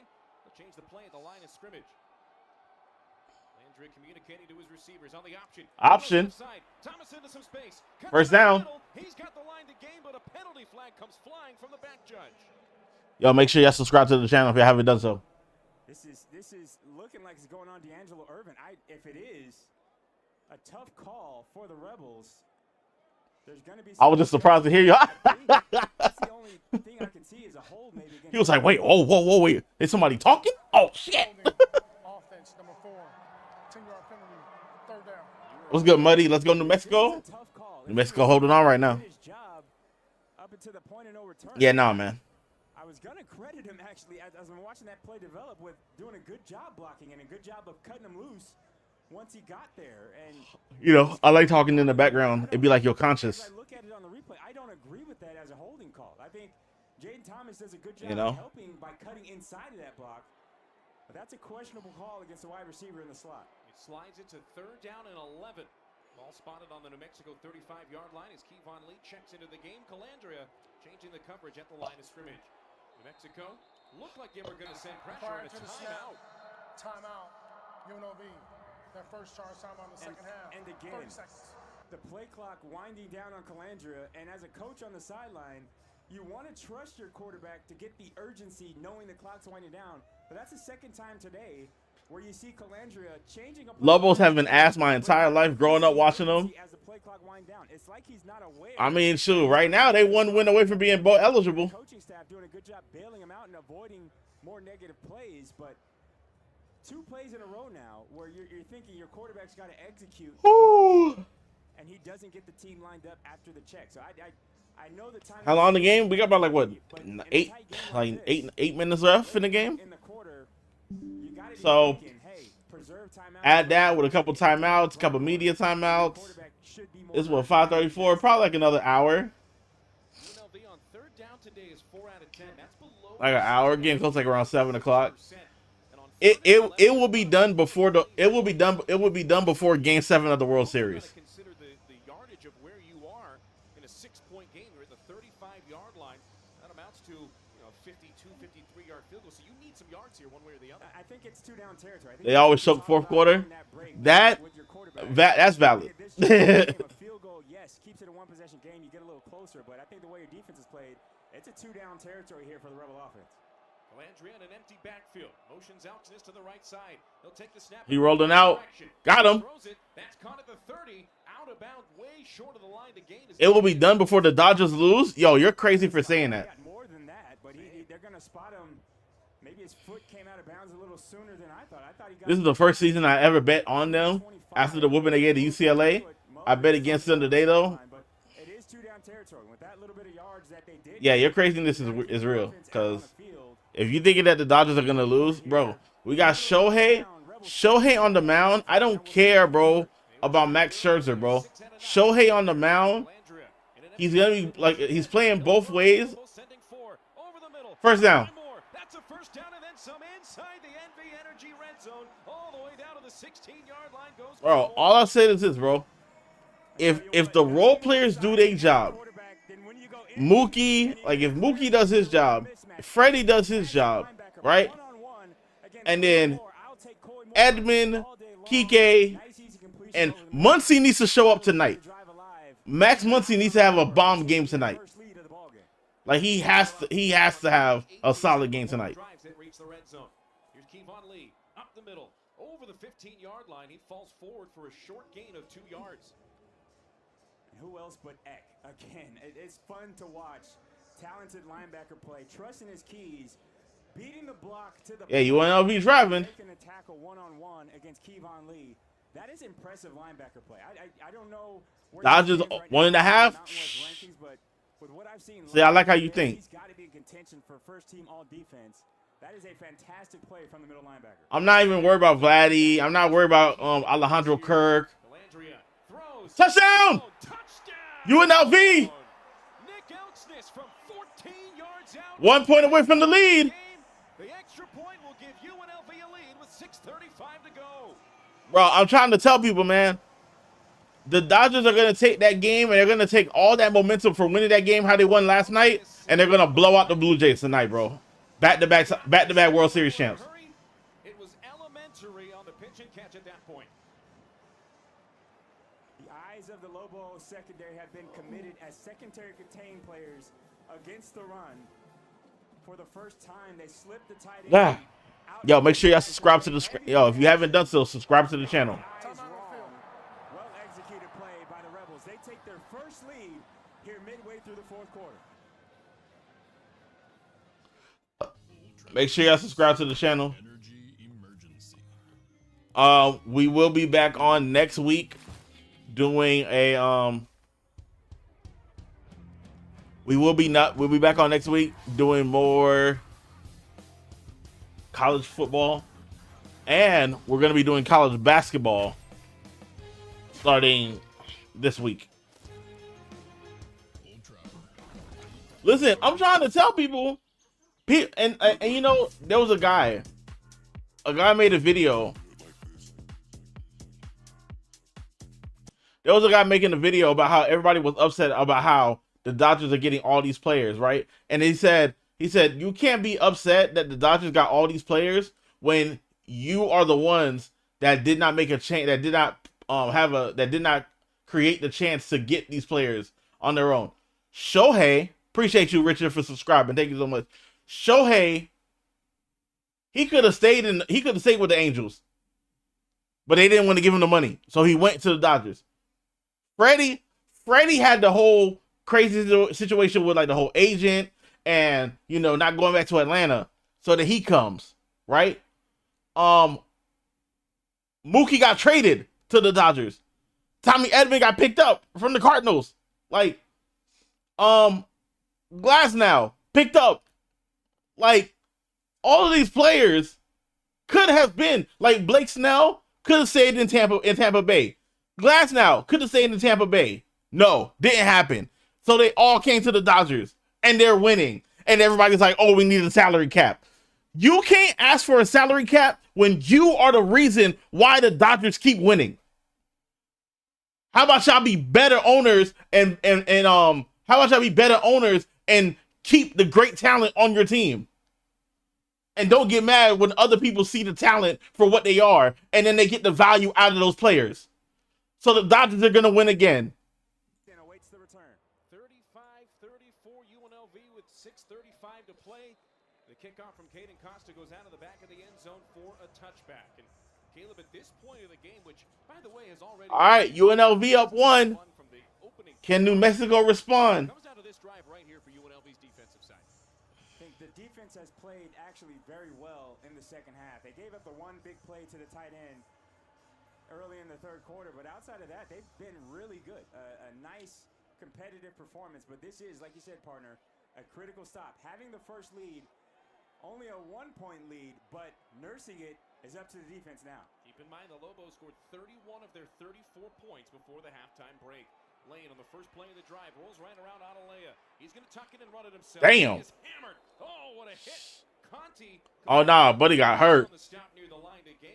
Jays win tonight. Clocks go back an hour. Last call at bars extend for extra hour. It'll be Magic in Toronto tonight. Nah, buddy. Nah. Boy, this is a tough play. Lane popping up, showing his toughness. A good pickup for the quarterback. And listen, Kendrick has won every battle, right? But between him and Drake, the Dodgers are just following suit.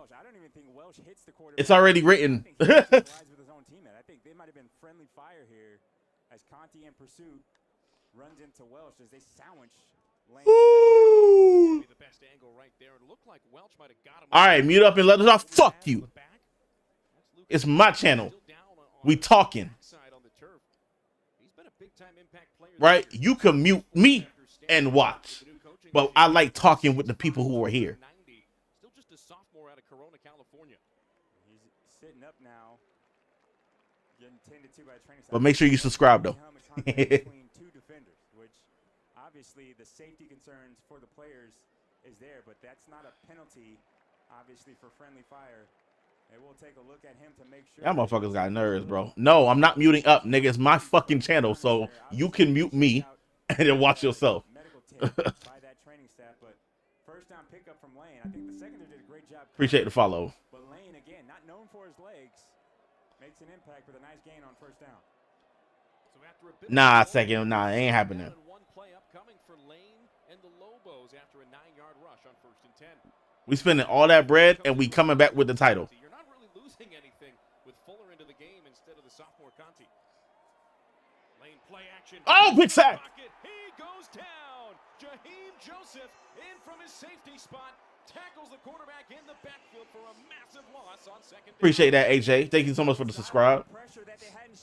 Yeah, if y'all haven't subscribed yet, make sure y'all do so. Was actually fortunate there. I think McDuffie got a piece of the face mask of Lane inadvertently as that sack was being completed. The official right on the spot didn't see it, so the sack will stand. Big time play by Joseph, who struggled in this ball game in coverage.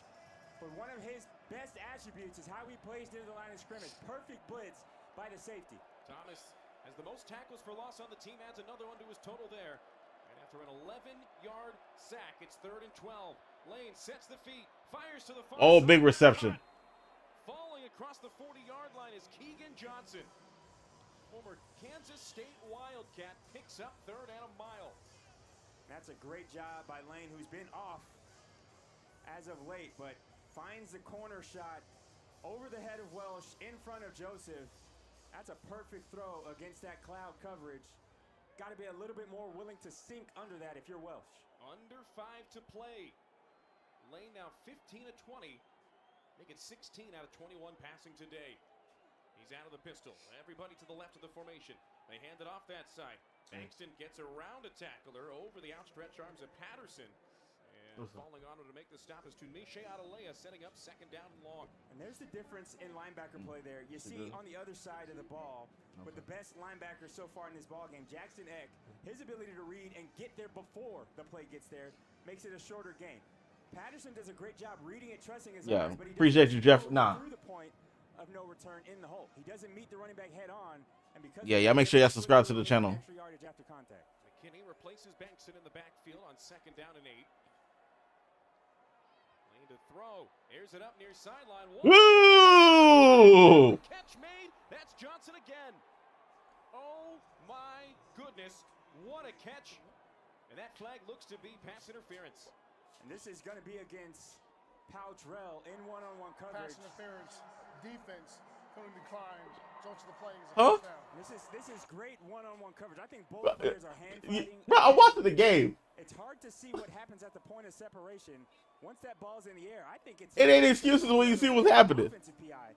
Powdrell and the defensive secondary have been allowed to play physically, but I think that's the right call again. Well, South Alabama pull within 10. Hold on, let's go right now. But if you're going to call it tight, that is the appropriate call against Powdrell right there at the end. Got to let him go. Great catch either way.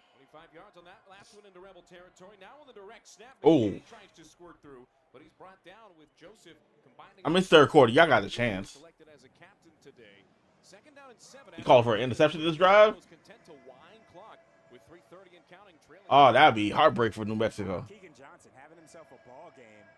The deep post for a touchdown. That's a big completion down the sideline. One-on-one battle.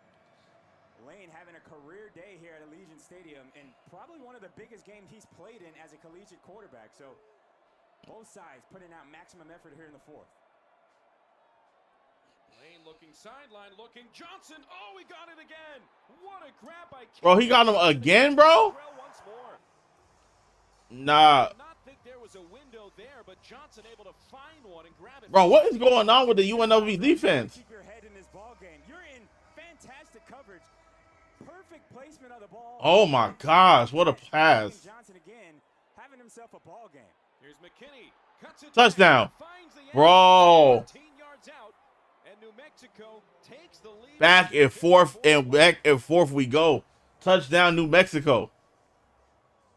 DJ McKinney finds the end zone for the 5th time this year. He found the opening, busted through it, And New Mexico staying on the field to go for 2. They go for a 2-point conversion? 40-36. Yo, if you took the over, on this, 75 is crazy right now. He'll pass. Looking end zone, fires pylon. Johnson catches. Did he catch that? Yes. Resorts to the play, tries no good. Andrew Powdrell physical in coverage again. The pass was complete to Johnson through the hand check, but he was a yard short, and the 2-point conversion is no good. Okay. 40-35. And I'll tell you what, there's a battle going down between Johnson and Powdrell, and this is football. I think this is football at its finest. That possession for the Lobos was throw the X's and O's out of the window. If they're going to give our guy who's on fire one-on-one coverage, it doesn't matter. We're going to that matchup. You got to feel for Powdrell, who's one of the better corners as far as one-on-one man-to-man coverage. There we go. He's in position on those throws, but when you got a receiver who's in the zone and a quarterback that trusts him, for UNLV is now wearing number. There's no defense that can cover good offense, and that was a case there for Powdrell, just getting picked on that possession. Keegan Johnson having himself a career. If you feel that UNLV is finna get a touchdown, put a 1 in the chat right now. And he takes the lead back for the Lobos. Now the Rebels, who we talked about earlier, who have a quarterback who lives for these moments. A lot of people on UNLV money line. I know you on New Mexico plus 3.5. 2 timeouts, 3 minutes to go. You're going for it on 4th down. Offense, just start with the first down. That's got to be the mindset here for the Rebel offense. All right, let's see what the running Rebels do now. Doctor ordered for New Mexico, 75 yards over 8 plays, taking 3:41 off the clock. His kickoff going right to Christensen, who's going to run it out. Christensen to the far sideline. One tackle. All right, got about 82 yards to go. Christensen with a 14-yard return, setting up the offense at the It's over UNLV, and you took it. Listen, you never know, man. Shoot, New Mexico defense just been as suspect as UNLV defense. You need a touchdown if you're UNLV. You would think this is the Big 12. 3-1 in the conference and 7-1 to start the year. There ain't no defense in the Big 12. My goodness. Offense, the better of the 2 units for the Rebels. I think if you wanted the game to come down to 1 possession, if you're the Rebels, this is exactly what you want. Jaden Thomas, fresh. He took a little bit of a break, not the workload in the 3rd quarter. He's out there now with Calandria. They'll start this possession under center. Dude, this is typical Dan Mullen football, though. 8 receptions today, 21 total touches. Rolling out.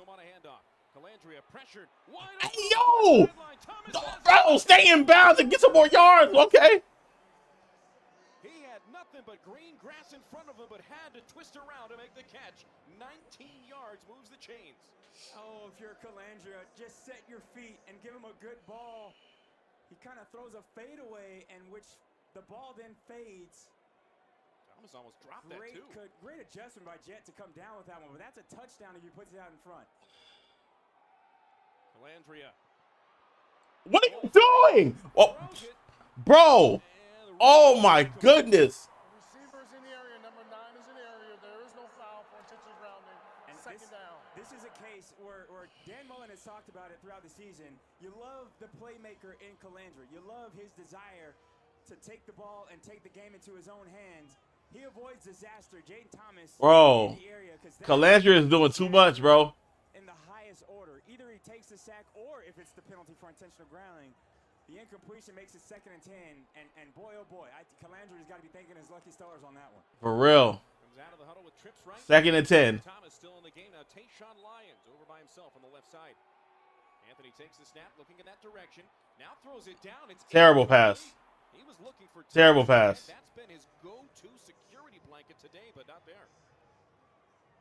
You mentioned it in formation. I think Coy Moore in the middle of the field was actually open, and I don't think Calandria ever saw him. He tries to check it down to Jet. Incomplete pass.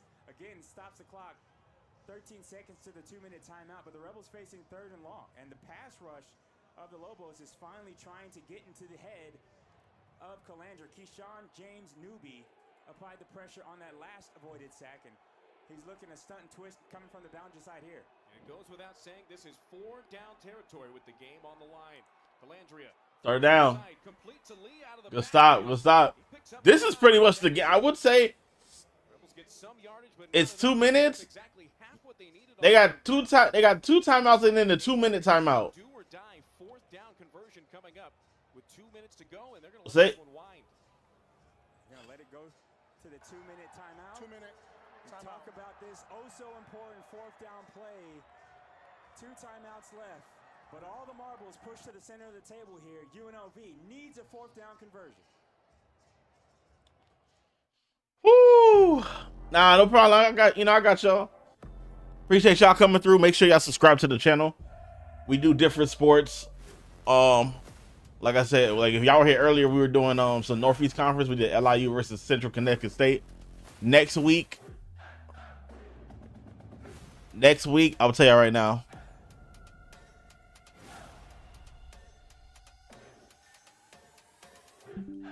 Appreciate the follows. Thank y'all so much. If y'all like college basketball starting up. We got Chattanooga versus UNLV next Saturday. We got Colorado State versus New Mexico in football, November 15th. I'll be showing that live as well. And then we got San Diego State versus Long Beach State in college basketball on the that's this coming Tuesday, November 4th. So if you see me online doing college basketball, come through. Because we gonna, like I said, we're gonna try to be beating the books. Every sport, doesn't matter. We don't do Reno blue. I need something red.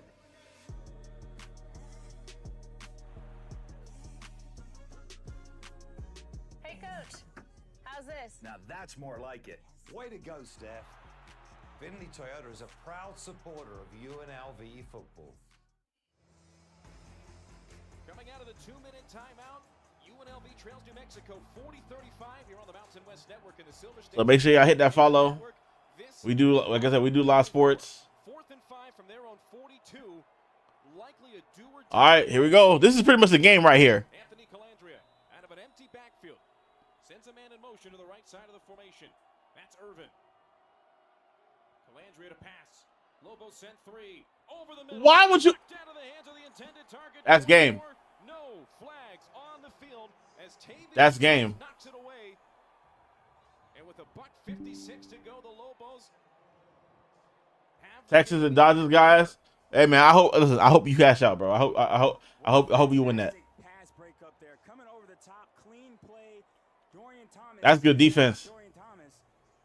That's Tavion Combs coming over the top, getting the best pass breakup of the ball game. Rebels go empty formation, zone, but it's a tight zone coverage with a spy on Anthony Calandria to take away his ability to run. Combs comes over the play, makes the play of the day for the Lobos. Still time left. 1:56 for the Rebels. Only 2 timeouts. That timeout burned earlier is going to come back to haunt the Rebels. Massive. But the defense still has life here, and they've got to understand that in this ball game. They've been able to stop. Yeah, listen, man. Anybody who got bets, anybody who got bets, tonight, anyone who put NFL bets in tomorrow, man. Look, I hope we all cash out, man. They're expecting run and they get a run. Bouncing off the first tackler is DJ McKinney. Timeout. Up and brought down for no gain. They will spot him back to the line of scrimmage. Dan Mullen calls a timeout. Yep. 30 seconds. 1:49 to go. 2nd down and 10 upcoming for New Mexico. Ball security is going to be the only thing really that the Lobos have to worry about there. McKinney does a great job holding on to it in traffic. Gets tackled for no gain, but yards isn't the issue. I think the Lobos are more than happy with where they are in terms of this ball game, just running the ball and icing the rest of this game. And Lane has been on fire all afternoon. He's had a career night against one of the struggling defenses in the conference. He's come out and lit it up. Obviously, the go-ahead touchdown on the last possession, but if I'm the Lobos, his night might be done. Unless you absolutely feel like you got something in the bank, I wouldn't throw the ball for anything. Don't help the Rebels out here, and you might be looking at your first bowl game as a staff here. And Lobstein actually is going to check in for this, and that's going to be basically the admission by the Lobo offense that they're toting the rock here. Empty formation, but it might be QB run right up the middle for the Lobos. Lobstein, the running quarterback, had a 58-yard scamper earlier in the game. Mappa is a lead. False start. Motion, but a penalty comes out. False start. False start. Oh my gosh. False start. Offense. 5-yard penalty. 2nd down. You got to put time back on the clock there. Please for the reset the game penalty. clock to 1:51. There we go. That's what they do. They put 2 more seconds back on the clock. That play's dead. It shouldn't have even ticked off, as there was a false start, dead ball foul. Correction, 1:49. Malik Aliani, the left tackle, jumping a bit early. And I think he said correction 1:49, so they're going to keep it at 1:49, but that would mean 2 seconds ticked off somehow. I don't know how 2 seconds tick off on a dead ball foul, but here we go, 2nd and long. 2nd and 15 from the UNLV 47. Lobstein up the middle, crunched immediately. He fumbled the ball. Borders with the stop. And he lost the ball. That ball. Oh boy, I thought he fumbled the ball. But that ball came out. Timeout UNLV. Right at midfield, and Third and UNLV final charge will timeout burn in their the second final half. timeout. They will have an opportunity to get the ball back if they stop the Lobos here on defense. Again, the penalty backs them up, which basically takes the decision out of the Lobos' hands. They're not going to try to go for this aggressively. If they do, I tell you what, it'd be the most aggressive call of the season so far for the Lobos. But with 3rd and 15, the Rebels with no timeouts, you're going to see this ball get handed off, and about 40 seconds of game time going to wind off. So the Rebels will have the ball, we assume. And again, that's a big leap. Obviously, in that hypothetical. if things go the way we just laid out, they'll have the ball with about a minute left here, maybe less than a minute, to have an opportunity for a miraculous drive. Bro, I don't know. With Lobstein in, I think the offense is going to be content with just maybe ducking it up the middle and winding as much clock as possible. Look, I'm going to tell you right now, if UNLV does not get this stop on 3rd down, throw the whole season away. So a jump pass from their quarterback is not out of the realm of possibility. Stay awake in the secondary. It's assignment football at this point on 3rd and 17. With a 5-point lead, James Lobstein and the New Mexico offense trying to wind down some clock. Thomas in motion. Lobstein up the middle. He's got some space. No way. Into the 2nd level, but is brought down as Marcel McDuffie grabs a hold and tackles him. He's inside the 40, down to the 30. All right, how much time is going to take off?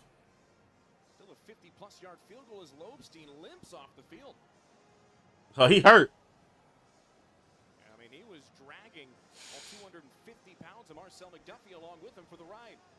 And if you're New Mexico here, do you flirt with the idea of kicking this field goal? If you make it, that will probably be the most aggressive decision you can make from this spot. I mean, going for it on 4th down will be more aggressive. But if you decide to go for it and you don't get it, it's essentially the same as trying a field goal and missing it. But a field goal and making it with a kicker who has plenty of legs, which we've seen throughout this ball game. If you try this field goal now, you're looking about 56 yards, maybe 57 yards, depending on where you place it in the backfield. I don't know. He's only made a 44-yarder. I don't know that it's worth rolling the dice there. Because either way, the Rebels need a touchdown. You need a touchdown to win the game if you're UNLV as it stands now. A made field goal for the Lobos is something that would end the ballgame. Obviously, going for it on 4th and getting it would end the ballgame as well. But I think the safer bet for the Lobos is to try to kick the field goal. I don't know. I as a coach, I'd roll the dice on that. Making a 56-yarder. It is Vegas. It's Vegas. I think roll the dice. You're playing with house money right now. I mean, the field goal would make it an 8-point game, so UNLV would still have an opportunity. Right. But they would need the exact right sequence with a touchdown and a 2-point conversion. Either all way, in less than a minute with no timeouts. Either way, they need a touchdown. And I think with no timeouts, from where it stands, with the way your defense is played, even if you miss it, I think you like the way that shakes up if you're the Lobos. We'll see what they decide to do. Looks like they will send the field goal unit out onto the field. No, the punt unit, rather. As Daniel Hughes and the punt unit comes out, they have successfully converted on one fake punt on 4th down. That is certainly in the realm of possibility here as D'Angelo Irvin stands near the goal line, ready to receive what could be a punt here. Right. Very safe for that punt. Right, Jackie. Hughes trying to pin UNLV deep. It's a line drive to the sideline. And it takes a bounce down at the 1. That's a smart-ass play. Good punt right there. So that sets the scene, Caleb. So you got 49 seconds to go, pretty much 98 yards. A touchdown, and they need to go the entire length of the field. They'll spot it down at the 2.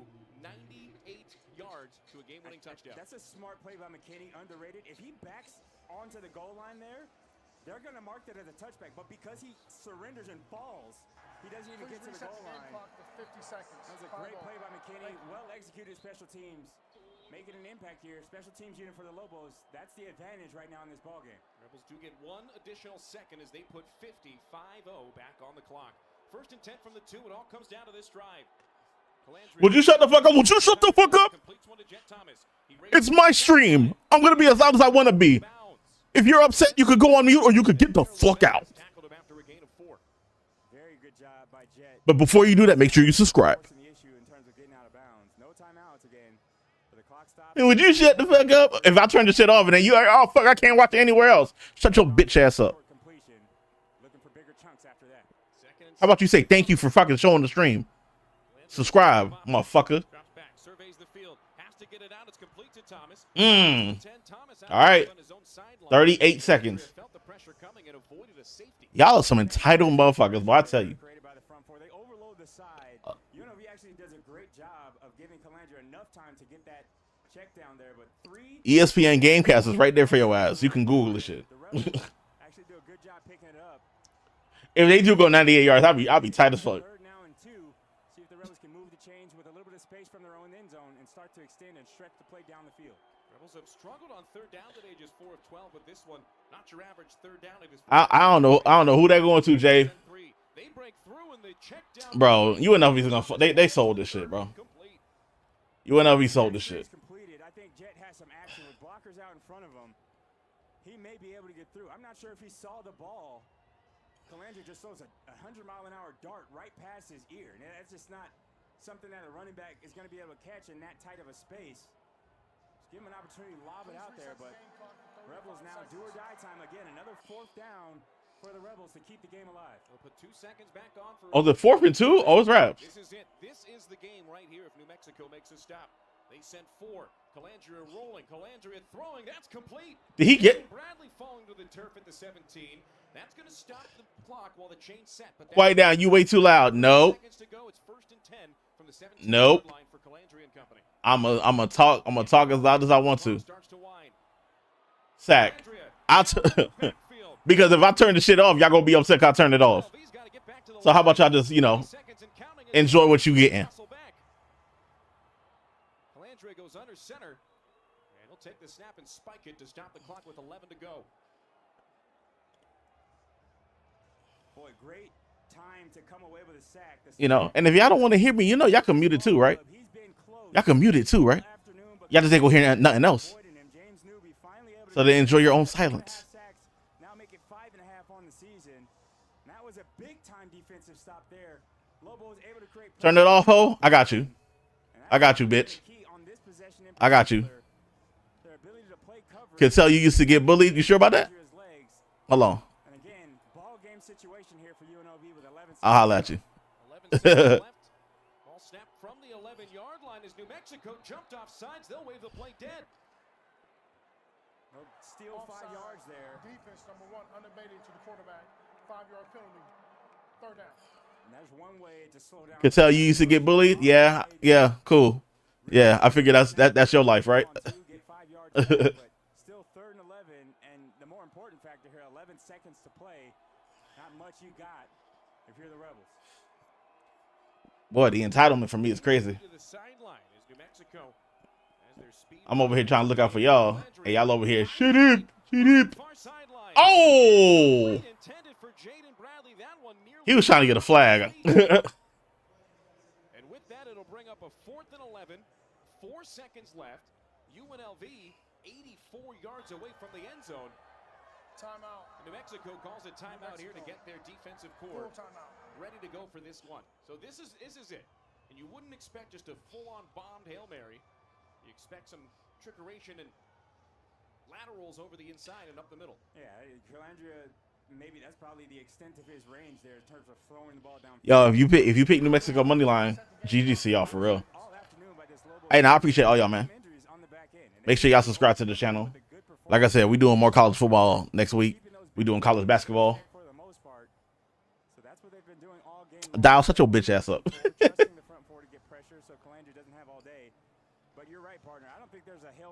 I should talk the Lobos into a win. They heard you and they got upset. They took it personally. There's nothing really you can do. 4 seconds to go. They actually gave an extra second seconds to go. The Lobos are looking at coming away with a big-time Mountain West victory here on the road to get to bowl eligibility. That program's got to be fired up about the way this season has gone in the first year of Jason Eck.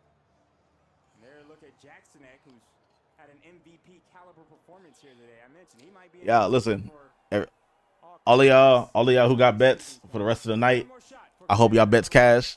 Hope y'all end up with some money in y'all pocket. Yeah, we got more Mountain West football next week. We got Colorado State versus New Mexico. Here we go. Now you got to run. Why are you out of bounds? Is it still live? Bro, it's still live. It's still live. Hit the ball. Yeah, that's wraps. They're cooked. Oh, man. New Mexico bowl eligible, 6 wins. And Jason Eck is bowl eligible in his first season in Albuquerque. New Mexico now 6-3, 3-2 in the conference as the Rebels drop their second consecutive game, falling to 6-2 overall, 2-2 in the Mountain West. That's hilarious. All right. I appreciate all y'all coming through. Make sure y'all come back to the channel. Like I said, we're doing college basketball. We're going to do college basketball on Tuesday. We're going to have more college football on next Saturday, I believe. Got money? GG's to you. GG's. UNLV heads to Colorado State next weekend to take on the Rams, looking to snap a 2-game losing streak. 40-35 the final as New Mexico outgains UNLV 532. Hold on. 460. A big thanks to our spotter, Gary. Nah, I appreciate you, Doja. I'll tell y'all, I'm gonna get out the schedule. I get out the schedule real quick. Make sure y'all subscribe to the channel. We got college basketball November 4th. That's at 10 o'clock. We got Long Beach State versus San Diego State. We're gonna be doing that. I don't know if y'all like Brazilian. No, my fault. Damn, I want to do the MMA, but I don't know if I'm gonna do MMA. We got Chattanooga versus UNLV college basketball next Saturday. And then November 15th, we got Colorado State versus New Mexico college football. So we're gonna be having more college sports. We're gonna have different leagues and stuff. So make sure y'all come back, y'all tap in, make sure y'all subscribe. If you see me live, y'all come through. Let's put these bets in, let's beat these books, and let's turn the fuck up. All right. I appreciate all y'all, man. We finna call it a night. I hope y'all all have a good one. And I will see y'all next week. And if you see me live on YouTube, come through, say what's up, man. You know, I mean, most of y'all, you know, majority of y'all cool as fuck. So y'all come back and y'all say what up. All right. I'll holla at y'all, man. Y'all be good.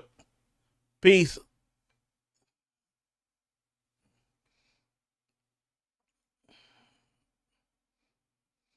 Oh, yeah, and the Dodgers going to win the World Series.